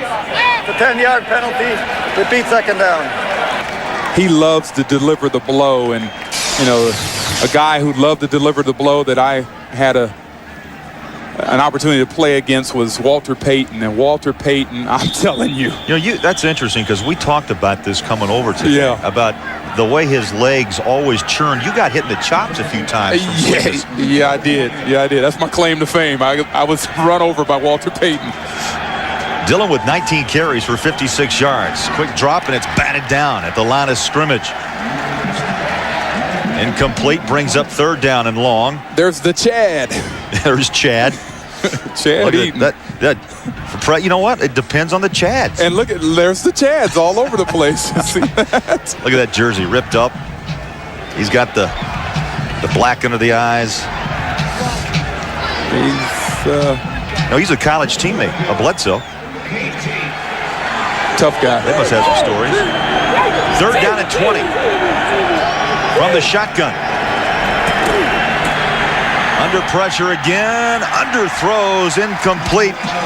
He wanted Peter Warrick, but the pressure from the Patriots caused Mitchell to throw a little early and couldn't get enough steam from the left arm. Right. Holmberg, the middle linebacker, put great pressure on Scott Mitchell, and Scott Mitchell had to throw the ball backing up. You'll never have the oomph on the ball you need. As you see right here, 50 comes into the play. Scott Mitchell's throwing off of his foot as he's going backwards. This will be a 46-yarder. You remember Rackers just hit the upright last time down. This one from 46. And good. Barely makes it. Barely goes through. But it's good. From 46. And on the road, Cincinnati by 3.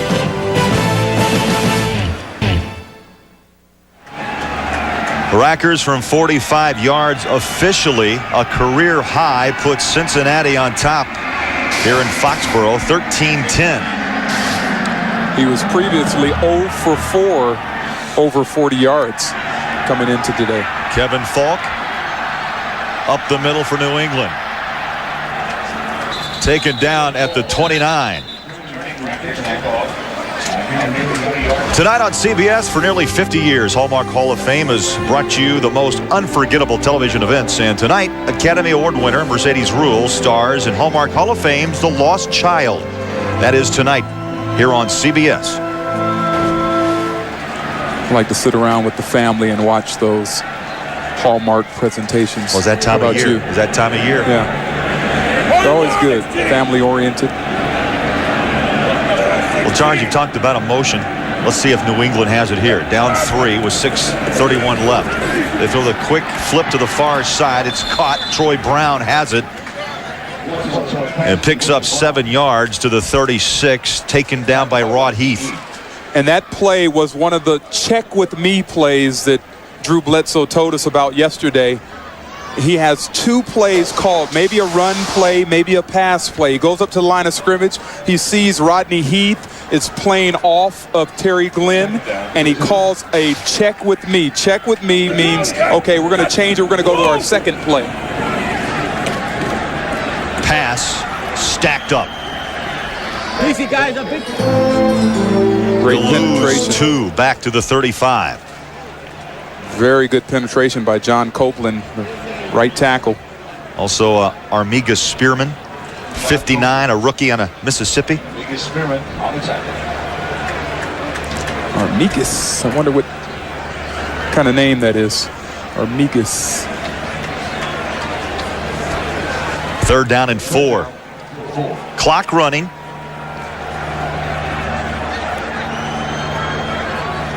Right, here's a matchup again. Terry Glenn and Rodney Bean.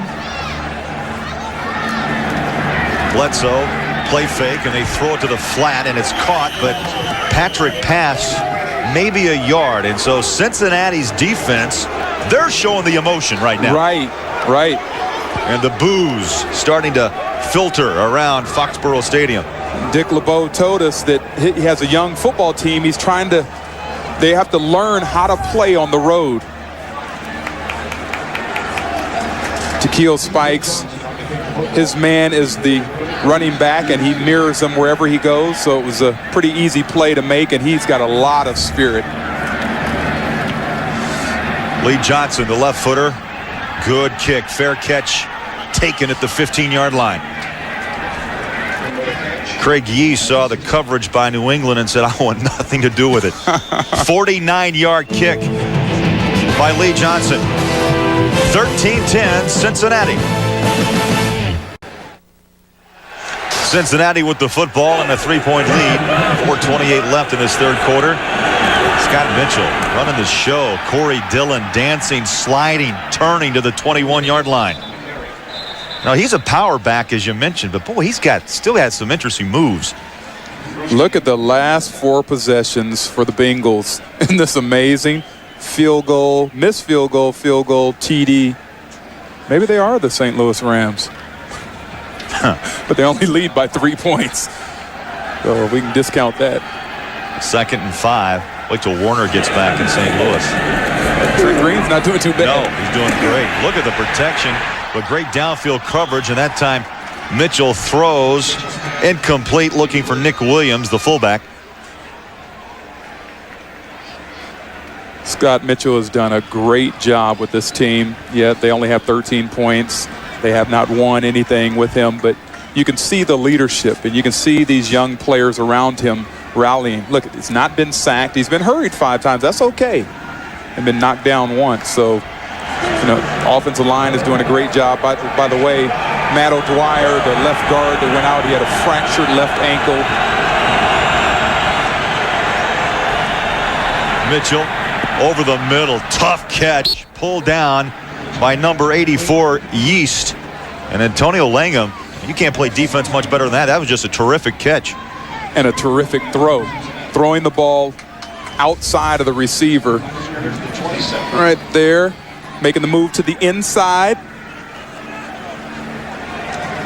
And yeah, that was, you can't play that any better than Antonio Langham played that, other than stopping the receiver from getting to the inside. 1st and 10, Cincinnati. They give it to Dillon. Comes back near side, stiff arms, and bulls his way to the 31-yard line. Let's go back to Jim Nantz to New York for an NFL update. Jim? All right, thank you, Bowler. You might recall at halftime Randy Cross said he had never seen such an uninspired Arrowhead audience, but they are stirred on this play. Gerback to Gonzalez for the lead. Kansas City by 3 over the Bills. Let's go back to Craig and Charles. Thank you, Jim. 2nd down, 6. Tony Gonzalez, one of the up-and-comers, one of the great young stars in the National Football League. 2nd down, 6 from the eye. Mitchell pedals back 3 steps, still drifting, throws, picked off! Lawyer Malloy has been hanging back all day, and he read the eyes of Mitchell, who had to just kind of scoot back on his heels, and he gets the pick. His 2nd of the season. Lawyer Malloy reads this all the way. He's looking at the quarterback's eyes.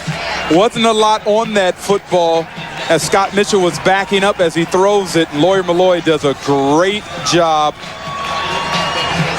of making a play for his team. Making a play. This game will come down to who turns the ball over the least amount, and right now it's 2-1 the Patriots. First mistake by Mitchell. 13 tackles for Malloy and the interception. Bledsoe and the Patriots with good field position. He's on the run and throws incomplete.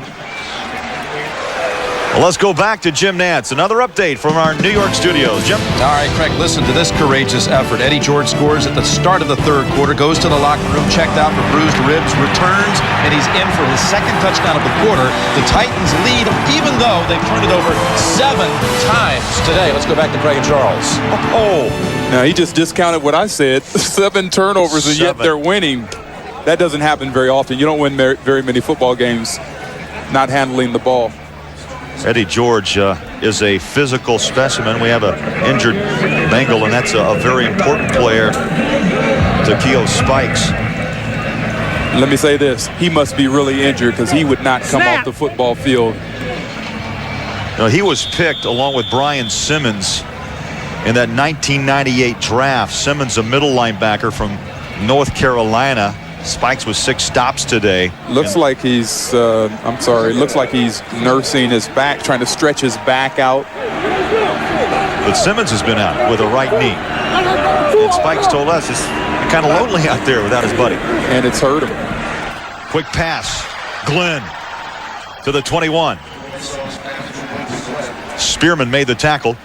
That play will be there every time they want to go to it. Now, here's the Spikes injury. He jumps up in the air right there. And you could just hear a twang. Yeah, it's either, man, I don't want to speculate, so I'll leave it alone. But watching that, you wonder if it's a hamstring, some kind, it is a little cool out here. 3rd down and 4 again. Pitch and catch to the sideline. You said it's there all day, and they heard you. Terry Glenn again with a catch from Bledsoe. Robert Bean is playing a little bit too far off, a little too soft, trying to make sure at least, you know, hey, if you're gonna get a ball on me, you're not gonna burn me deep. You're gonna catch something. Robert Bean just came out of our picture, comes back up, too much space. Terry Glenn will eat you alive, and Bledsoe told us that Glenn will come back in the huddle as we look at Patrick pass stacked up. Now the pass game, the short game's there for New England. Run game, it's been tough. Yeah, it has been, but Terry Glenn will come to the huddle and say, hey, look, Drew, something's open. And Drew said, I said, yeah, every receiver is going to tell you that. And he said, but I trust this guy. I believe him. When he comes in and tells us there's something there, there's something there. And I have the flexibility in the offense to respond to what he's saying. Word from the sideline, Takeo Spike's hip injury, but is on the football field. So he got it stretched out and back. I told you he wouldn't be out long. Bledsoe 15 of 25. The one pick for 181 yards. Throws, caught, took a shot but hung on is Terry Glenn. And Bean dished out the lick. Made a nice break on that. Still playing off a little bit too soft, but was able to plant and come up. We see the eyes of Bledsoe, and where is he looking? He's looking at his guy. And Robert Bean does come up and roll his hips into Terry Glenn. Glenn now 8 catches for 93 yards. Bledsoe just methodically getting close to the 200-yard mark. 3rd down and 4 for New England. Play action, little boot. They throw inside the 5-yard line. And on a knee, Troy Brown with a terrific grab. And that's going to be a little short of the 1st down. Do they go for it, or do they kick a field goal? Do they do the smart thing, or do they get the crowd behind them? Well, they'll have a little break to think about it. That ends the 3rd quarter here in New England. 13-10 Cincinnati will return to Foxborough Stadium after this message and a word from your local station.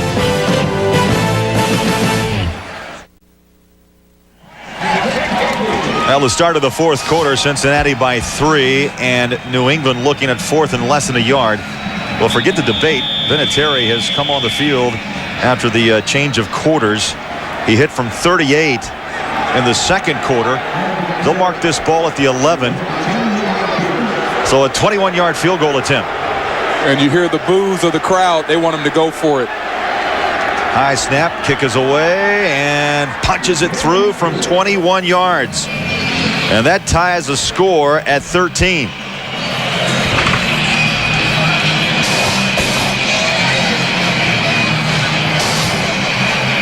Well, Friday there is a special holiday edition of the Home Depot College Football. And then Saturday, doubleheader action when Georgia Tech battles Georgia between the hedges, or Boston College takes on Miami. It's all Thanksgiving weekend here on CBS. You doing that game? Between the hedges. Georgia Are you doing Tech. that game? Doing that game. All right. I'll be there. You're an Iron Man in the booth. You do it all, man. Notre Dame yesterday. Notre Dame and Boston at Rutgers. Rutgers, yeah. That's right. Yeah. Rutgers hung in there for a couple of quarters. New coach they'll have to find is Terry Shea resigning. A lot of college jobs beginning to open up. Always around this time of the year, huh? Yeah. Well, here it is 13-13. Bledsoe and the Patriots coming back, moving the ball nicely, and Vinatieri connect from 21. Now, you said it may come down just to that turnover and field position, wherever that turnover may be. Mack and Keaton back to receive.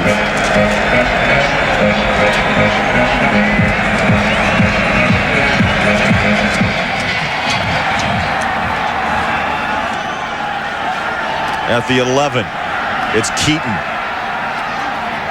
Slips a tackle and taken down at the 27.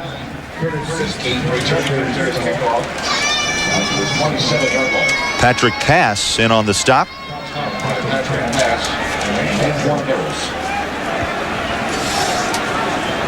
So now Cincinnati We'll come back and let's see what Scott Mitchell, how he'll react after throwing the interception. He said he's got a different attitude this year. He was the first guy out in training camp practices. They go to Dillon. Flags are down. Breaks the tackle to the 37. Chris Slade made the tackle, but a flag down. His longest run of the day, and there's a holding which will bring it back. Scott Mitchell, 16 of 30. 195 yards, the touchdown, holding, and the 1 interception. 63 offense. The 10-yard penalty, still first down. Charles, do you buy, and you played the defensive line for 12 years, you buy the fact that they hold it, you can hold every play, that the flag could be, I know I'm going to get a stilted answer from a D lineman. You're right, though. You're right. I mean, every play an offensive lineman holds, but if they keep it inside the pads, it's not called. All right, it's on record from Charles Mann. I'm going to hold you to it. Mitchell floats in the pocket. Boy, he's been tough on the sidearm. Gets it out to Dillon and lowers a pad to the 27. They get the 10 yards back, and Malloy makes the stop. Log on to NFL.com for an in-depth profile of Dolphins running back Lamar Smith, who is having one of his best seasons in the National Football League. That's NFL.com. It's about time for a pass to Mr. Warwick. What do you think, huh? Dillon caught, working his way around the corner and dropped. Good pursuit by New England, led by Slade. Great one-armed tackle by Slade. You don't one-arm tackle Corey Dillon, but Chris Slade is pretty strong. His back has been bothering him. I know that's one of the reasons why he has not been in the lineup on every play. Keeps coming in and out. But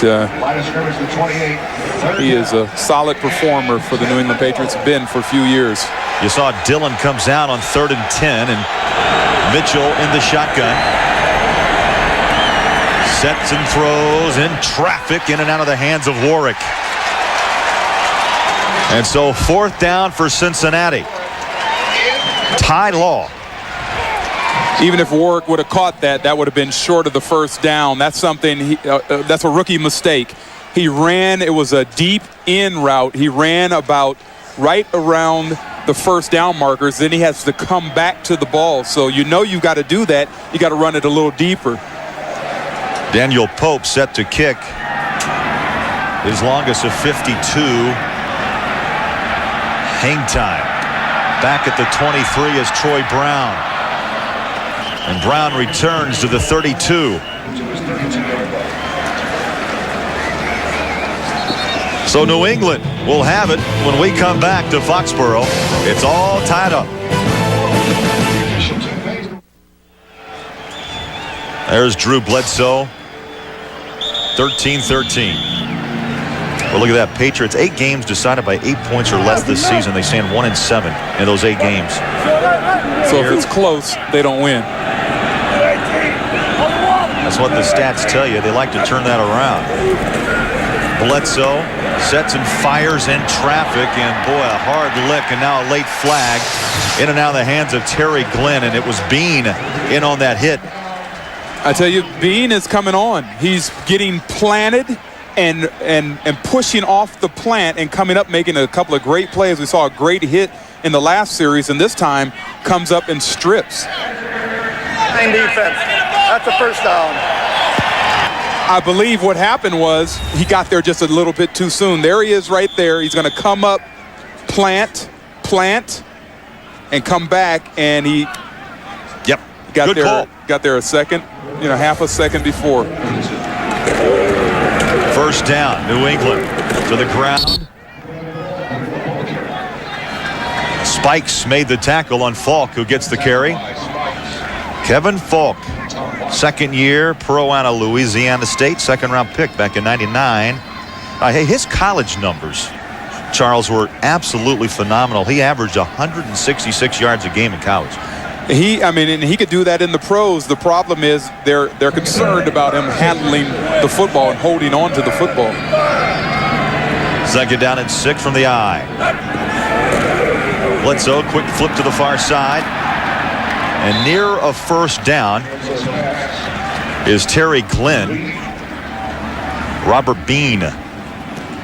He is playing some football. They're picking on him. They're going after him because he's playing off of Glenn, and I'm telling you, Glenn is going back into the huddle saying, throw it again. Throw it. There's space. And all it is a one step across the line, turn. Bledsoe gets in the ball, and he's running with it, and it's good for 6-7 yards every time. Whenever they want it, it's there.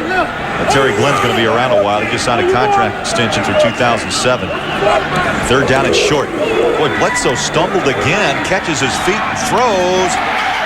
Incomplete. And that should have been pass interference there. Chris Carter is all over the tight end, makes him stumble before the ball even gets there. Rutledge, the player that's down, number 83. There's Carter. You see he's got his hand on his back, and he's all into him and makes him stumble before the ball even gets there. Well, Rutledge being looked at. We'll take a break here in Foxborough. 13-all. He got the wind knocked out of him. 4th and short for New England. Lee Johnson checks in for his 5th punt of the day, averaging just over 46 yards a kick. His longest of 50, Craig East, at his own 10-yard line for Cincinnati. Johnson hangs it up. Yeast the fair catch at the 13-yard line. Lee Johnson, the losingest NFL player in the history of the NFL.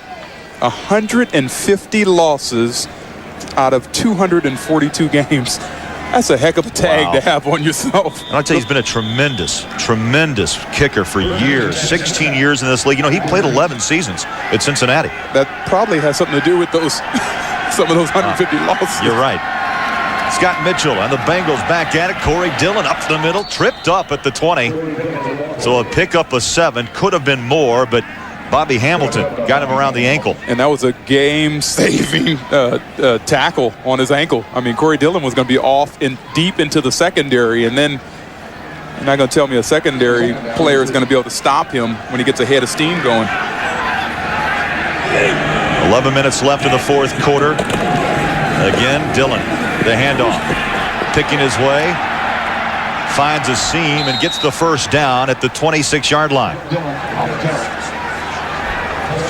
You know, as a running back, when you start carrying the ball a lot, you start getting into a flow, things start happening for you. Even though he keeps coming in and out of the lineup, and I'm not sure if that's a new thing but when you get into a flow and a rhythm, you start making plays like this. You go one way, there's nothing there, you see it, you reverse field, you get a good block from a couple of people, and great job by Rob Holmberg staying on the prowl. Brandon Bennett checks in. Mitchell pedals back, throws, connects. Battaglia to the 29. Well, Friday on CBS, Dr. Richard Kimball will be hunted by a hired killer, and you won't believe who's behind it. If you haven't seen it, you haven't experienced the all-new Fugitive. It's Friday on CBS.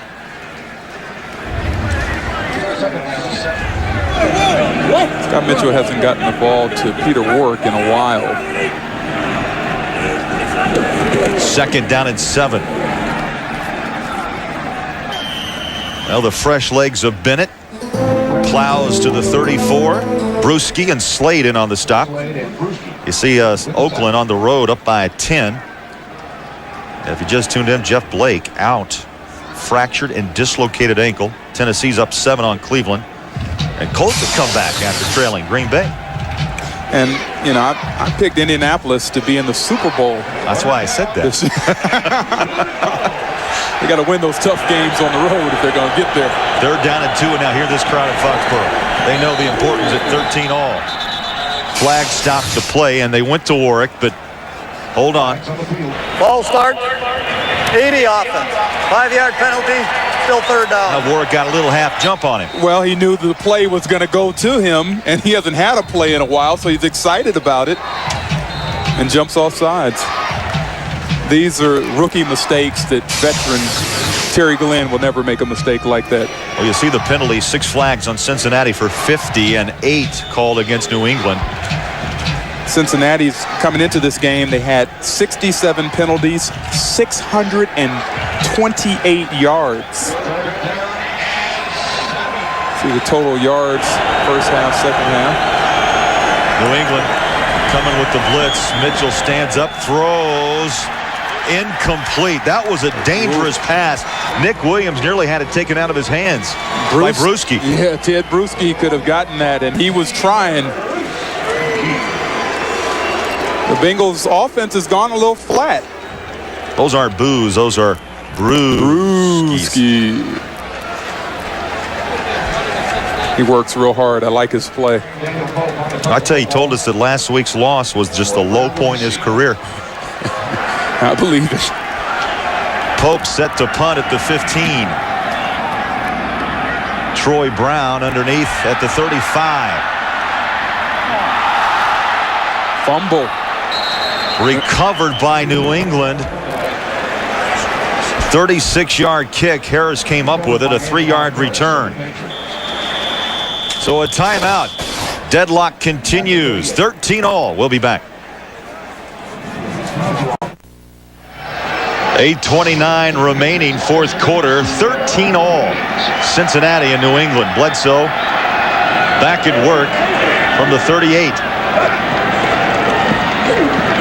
Hands off the pass, tries the right side and picks up maybe 3. You know, it's getting chilly. I mean, it was chilly when we started, but yet it's getting later. That means colder in New England. There you go, let it go. It does.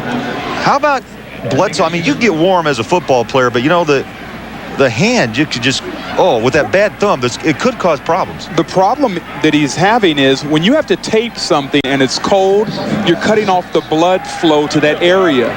And blood carries the warmth of your, of your body. So that's what I think he's feeling right now. Bledsoe on second down, feels the pressure, runs out of the pocket, throws, incomplete. Smart. That brings up third down, and bringing pressure was Von Booker. Stops the clock with 7:47 left.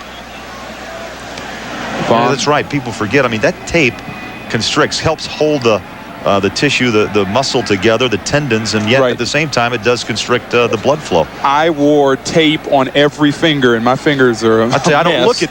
My fingers are a mess, I know. But anyway, I wore tape on every one of them. When it began to get cold, and I never wore any extra sleeves, but when it began to get cold, I put on gloves. Play clock ticking down to 3, down to 2. Bledsoe, the keeper. Gonna be short. Gutty called to the 46, and Spikes made the stop. And that's not Bruschi, that's Booz this time. When you have a 3rd and 5, and you go with a quarterback sneak. With a bad hand, Charles. With a bad hand. So all that takes is just a helmet, a face mask, just scraping that, and you got some trouble. Fourth down. Cincinnati's going to get it right back. Lee Johnson in.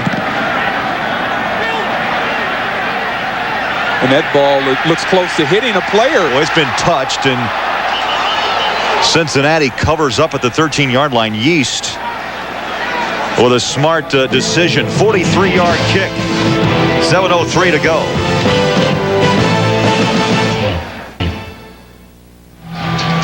Welcome back to Foxborough. 7:03 left here in the fourth quarter. 13-all. Scott Mitchell with 208 yards passing today. Only the second time this season that Cincinnati has gone over the 200-yard mark in passing. Corey Dillon stopped and dropped. Boy, breaking through. Untouched, Willie McGinnis. Willie McGinnis down with a calf injury. Came back into the lineup today. Haven't called his name much. He's been close. Just makes a really nice move getting by Rod Jones and into the backfield. Mitchell steps up and throws, incomplete. Leaning out was Yeast, and that stops the clock with 6:26 left.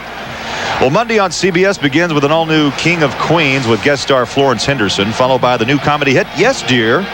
Then don't miss Monday's #1 comedy Everybody Loves Raymond, followed by Becker starring Ted Danson, and Monday's #1 drama Family Law, now with Tony Danza. It's all here Monday on CBS.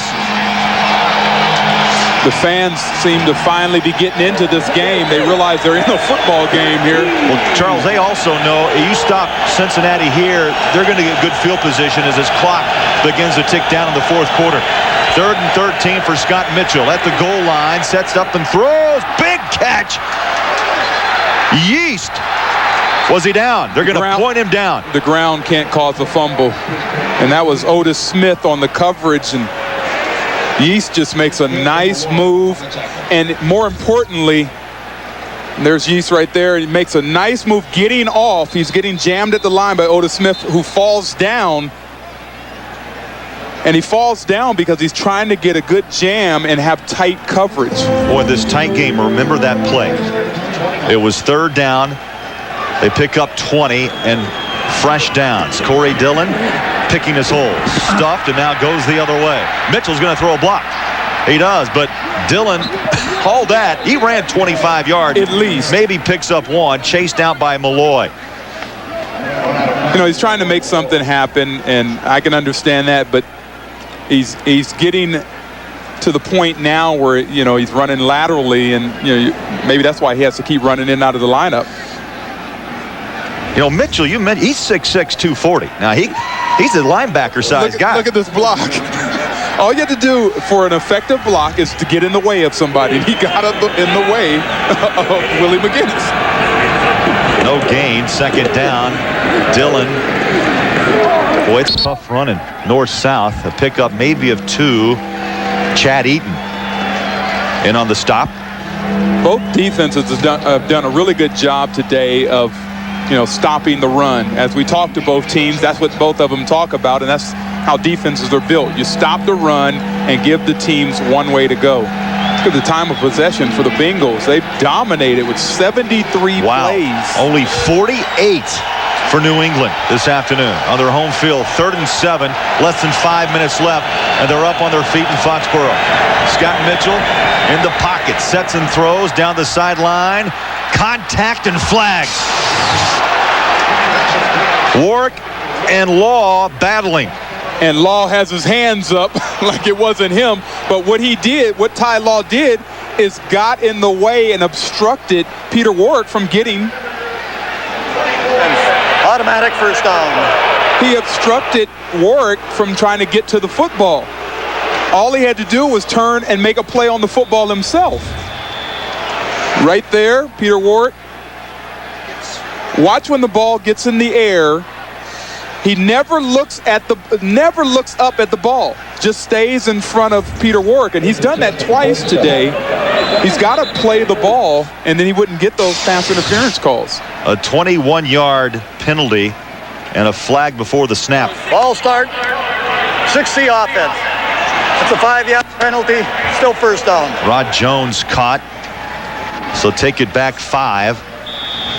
Now, so far in this series, as the clock stands at 4:41, it's the 20-yard pickup on 3rd down, and now the pass interference by Law that keeps this drive moving for Cincinnati. 1st down and 15. Mitchell chased and dropped at the 40. And he dropped the football, but the Bengals recovered. Greg Spires bringing pressure, and Brandon Bennett able to jump on the football. We haven't called Greg Spires' name today, but he does lead this team in sacks with that. That was number 6 for him, and just goes right by. You know, you've got to be able to block somebody, and Brandon Bennett, the running back, does not even block on that play. A lot of times the running backs have some protection coverages as well. 2nd down, 23. Mitchell stumbles, catches his feet, throws to Dillon. Dillon makes a move, takes a hard lick down at the 48-yard line by Brewski.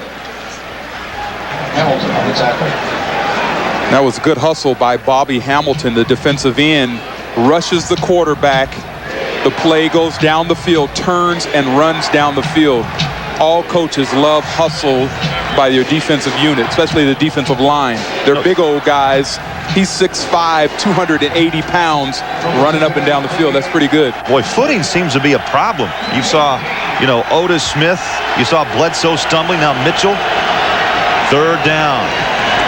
Mitchell in the pocket under pressure. Throws and incomplete. And Brewski had his sack and could not get big old Scott Mitchell down. And Mitchell looks like he might be hurting a little bit, no? It'll take a while to untangle. Yeah, he is. He's coming up limping a little bit.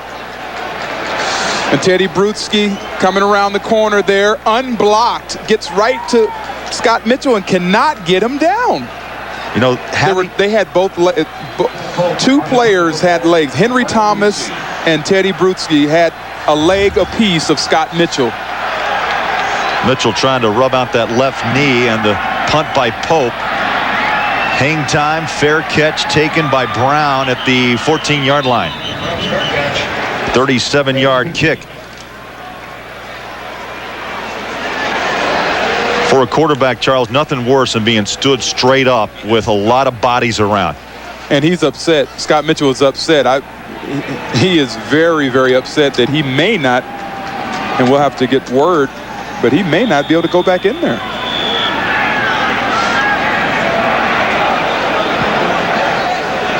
See the grimace on his face. And they are moving his knee around.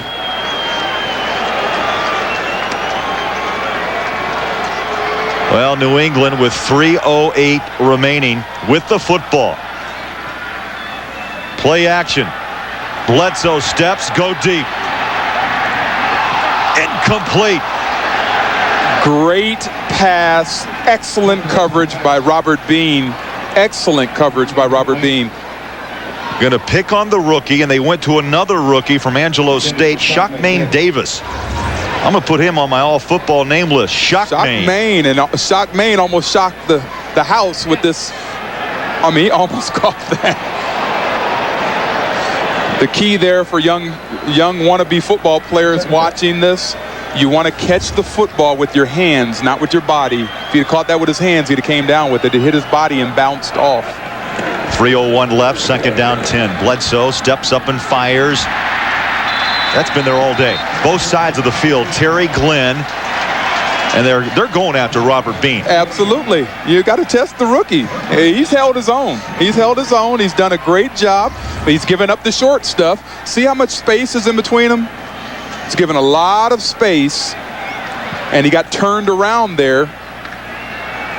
But he's going to come up and make the play. So he's going to give you the short stuff. You're just not going to he's not going to beat him deep. Hey, Terry Glenn, 10 receptions, 113 yards, his first 100-yard game this season. Glenn, boy, they're just trying both sidelines, and it's working. Hawkins had him by the tail, and I mean by the tail. And Artrell Hawkins is doing the same thing, giving too much space. And a lot of this is the design of the defense. As you see, the 11 receptions, 130 yards. Great day. But a lot of this is designed in the defense, but you can play a little tighter in that defense. Bledsoe got the handoff barely off to pass, and Copeland was right there to make the stop. Copeland all in the backfield. Jermaine Mack and Chris Carter. That brings up a second down, and Bledsoe's going to walk off as we hit the 2-minute mark. That's a 2-minute warning. 2-minute warning. 2 minutes remain. We're tied up at 13. And stay tuned. Coming up next here on CBS, final round coverage of the Franklin-Templeton shootout. You saw Adam Vinatieri there looking on as New England trying to drive for an opportunity for that winning field goal. The receiver went down. It was Terry Glenn, incomplete. And that stops the clock with 1:56 to play. New England Patriots, what they need to do is get the ball down around the 20-25-yard line. They don't need the hole. They don't have to get into the end zone. Minute 56. Vinatieri already with 2 field goals a day. He's got pretty good range. His longest this season, 43. Remember, they were charged with a timeout when they challenged the play, so they only have 2 timeouts left. 3rd down, 14. Bledsoe over the middle, caught. Troy Brown, 1st down and more to the 35-yard line. And Artrell Hawkins was completely turned around, didn't know where the ball was. Only need about 10, at least 10 more yards, 15 to be comfortable. 1st and 10 from the 35 of Cincinnati. Vinatieri has made his 9 consecutive field goals. Bledsoe pedals back, throws, hits Troy Brown, coming down the sideline, and is popped at the 25. Now you're talking about, Charles, as you mentioned, Vinatieri's range. 1:11 to go, and he takes the jacket off. Now, they don't want to get in there too quick. Bledsoe, 17 career 4th quarter comebacks. Can he cook up another? They're on the move. I think it's being brewed up right now. It's brewing. It's on the kettle. It's boiling.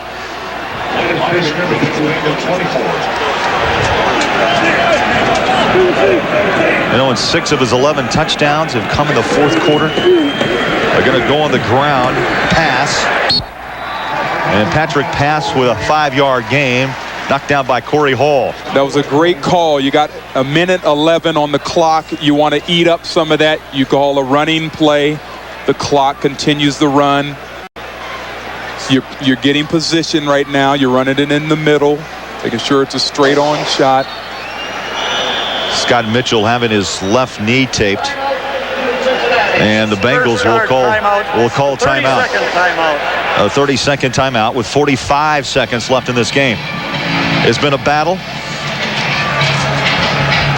Offensively, I think Cincinnati will look at this game no matter the outcome. I don't know we'll have to find out what Scott Mitchell's status is, but Akili Smith able to watch this afternoon, the veteran. And Mitchell came through with a tremendous football game. Well, tonight on 60 Minutes, why didn't a cop know before he shot and killed an African-American that the man he killed was also a cop? 60 Minutes tonight, followed by an all-new episode of Touched by an Angel. And then Academy Award winner Mercedes Ruehl searches for her parents in Hallmark Hall of Fame's The Lost Child. It's all here on CBS tonight.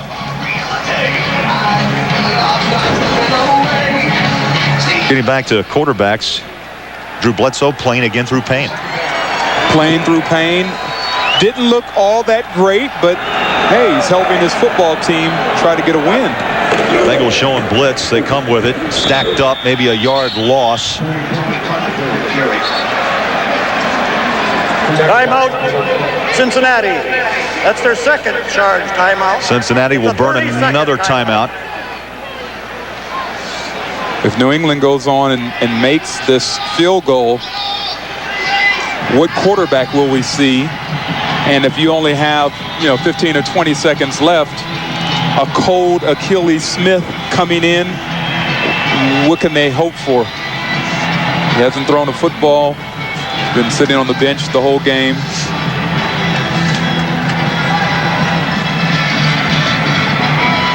Well, Scott Mitchell wondering what if, and here comes Bledsoe, who's done a nice job. Terry Glenn and Troy Brown both with terrific afternoons. Glenn 129 yards receiving, Brown with 110. Last time they had 2 100-yard receivers, Ben Coates, Tony Simmons. They did it against the Colts back in '98. 3rd down 7 with 39 seconds left.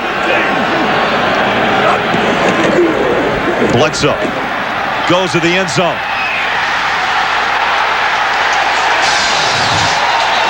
Flags. They're calling that on Rodney Heath, pass interference. The Bengals are over there trying to say, let's call it offensive pass interference. Let's see. Pass interference, 22 defense. The interference occurred in the end zone. We'll place the ball on the 1-yard line. We're going to place it at the 1, and Rodney Heath whistled for the flag. And as they're going down, A lot of hand checking. They'll let some of that go. I didn't see it. I didn't see it at all. Rodney Heath was going for the ball. He was different than Ty Law. He had his head turned around looking, trying to make a play on the ball. There's nothing wrong with that. That's a bad call. This play has gone 9 plays, 84 yards. And now a chance to, they won't have to worry about Vinatieri with a field goal try. It's 1st and goal with 35 seconds left. Bledsoe under center.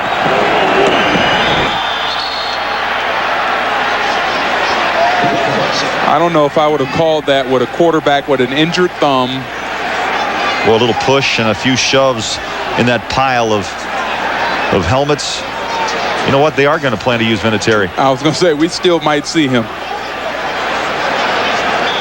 Lost yardage, lost about 2 yards on that. Cincinnati. That's their 3rd and final team timeout. It's a 30-second timeout. Cincinnati will burn their final timeout. No, I don't like counting on the, and this is this is like an extra point, but you get down that close. I don't want to use my field goal kicker. I'm sorry. Too much can go wrong. The hold, the snap, the kick, there's too many elements involved. My feeling with Belichick, I'm wondering, just shy in the fact that Redmond's out with ribs, Falk has fumble problems, and Patrick Pass, who's ran well though, just a rookie. And you wonder if just the confidence in the run game, in the sense of his backs in this situation as well. Well, let me say, they're all NFL football players. They were picked by their respective teams. You pick somebody, you got to have some kind of confidence in them. I think this crowd even wonders. This is a gun-shy football team right here. Boy, listen. And they're going to give it to Vinatieri to win it. With 12 seconds, they're going to let it run down. Hey, this is what they pay this guy for. Yeah, I understand all that, but hey. Timeout, New England. Bottom line, though, Charles, I think, is the Belichick, the win. That's their 2nd charge timeout. It's a 30-second. But this is no give me. That's what I'm saying. Yeah. That's exactly what I'm talking about. There's a lot of elements in a field goal, kicking a field goal. Well, yeah, you're right. How many times you have to handle it? Snapper to holder. Right. Holder then makes the placement.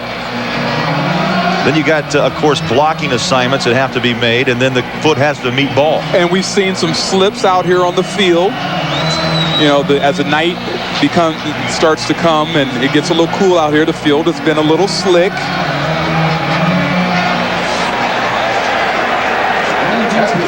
That's why you kick it. If they had a few extra seconds, they only have 6 seconds left. You have a few extra seconds, you kick on 3rd down, you get an opportunity to kick it again. Well, it belongs to Vinatieri. He's hit from 38 and 21. Lee Johnson, the holder. Good snap, good hold. Kick is away. Good.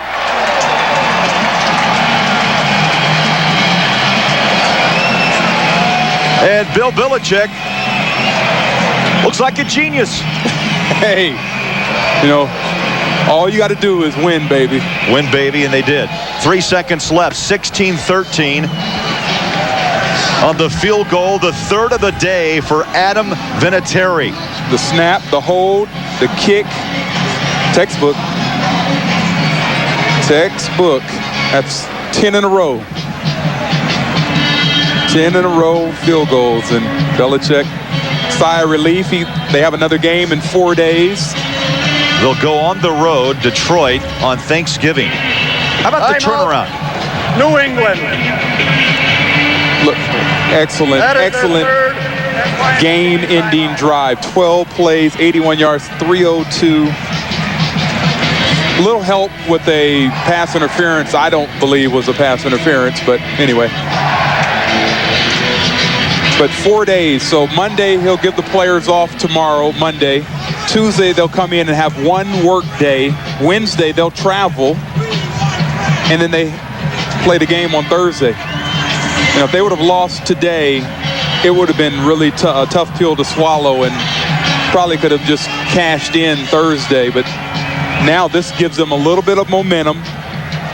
There's the Iron Man on this team, Bruce Armstrong. 207 games played.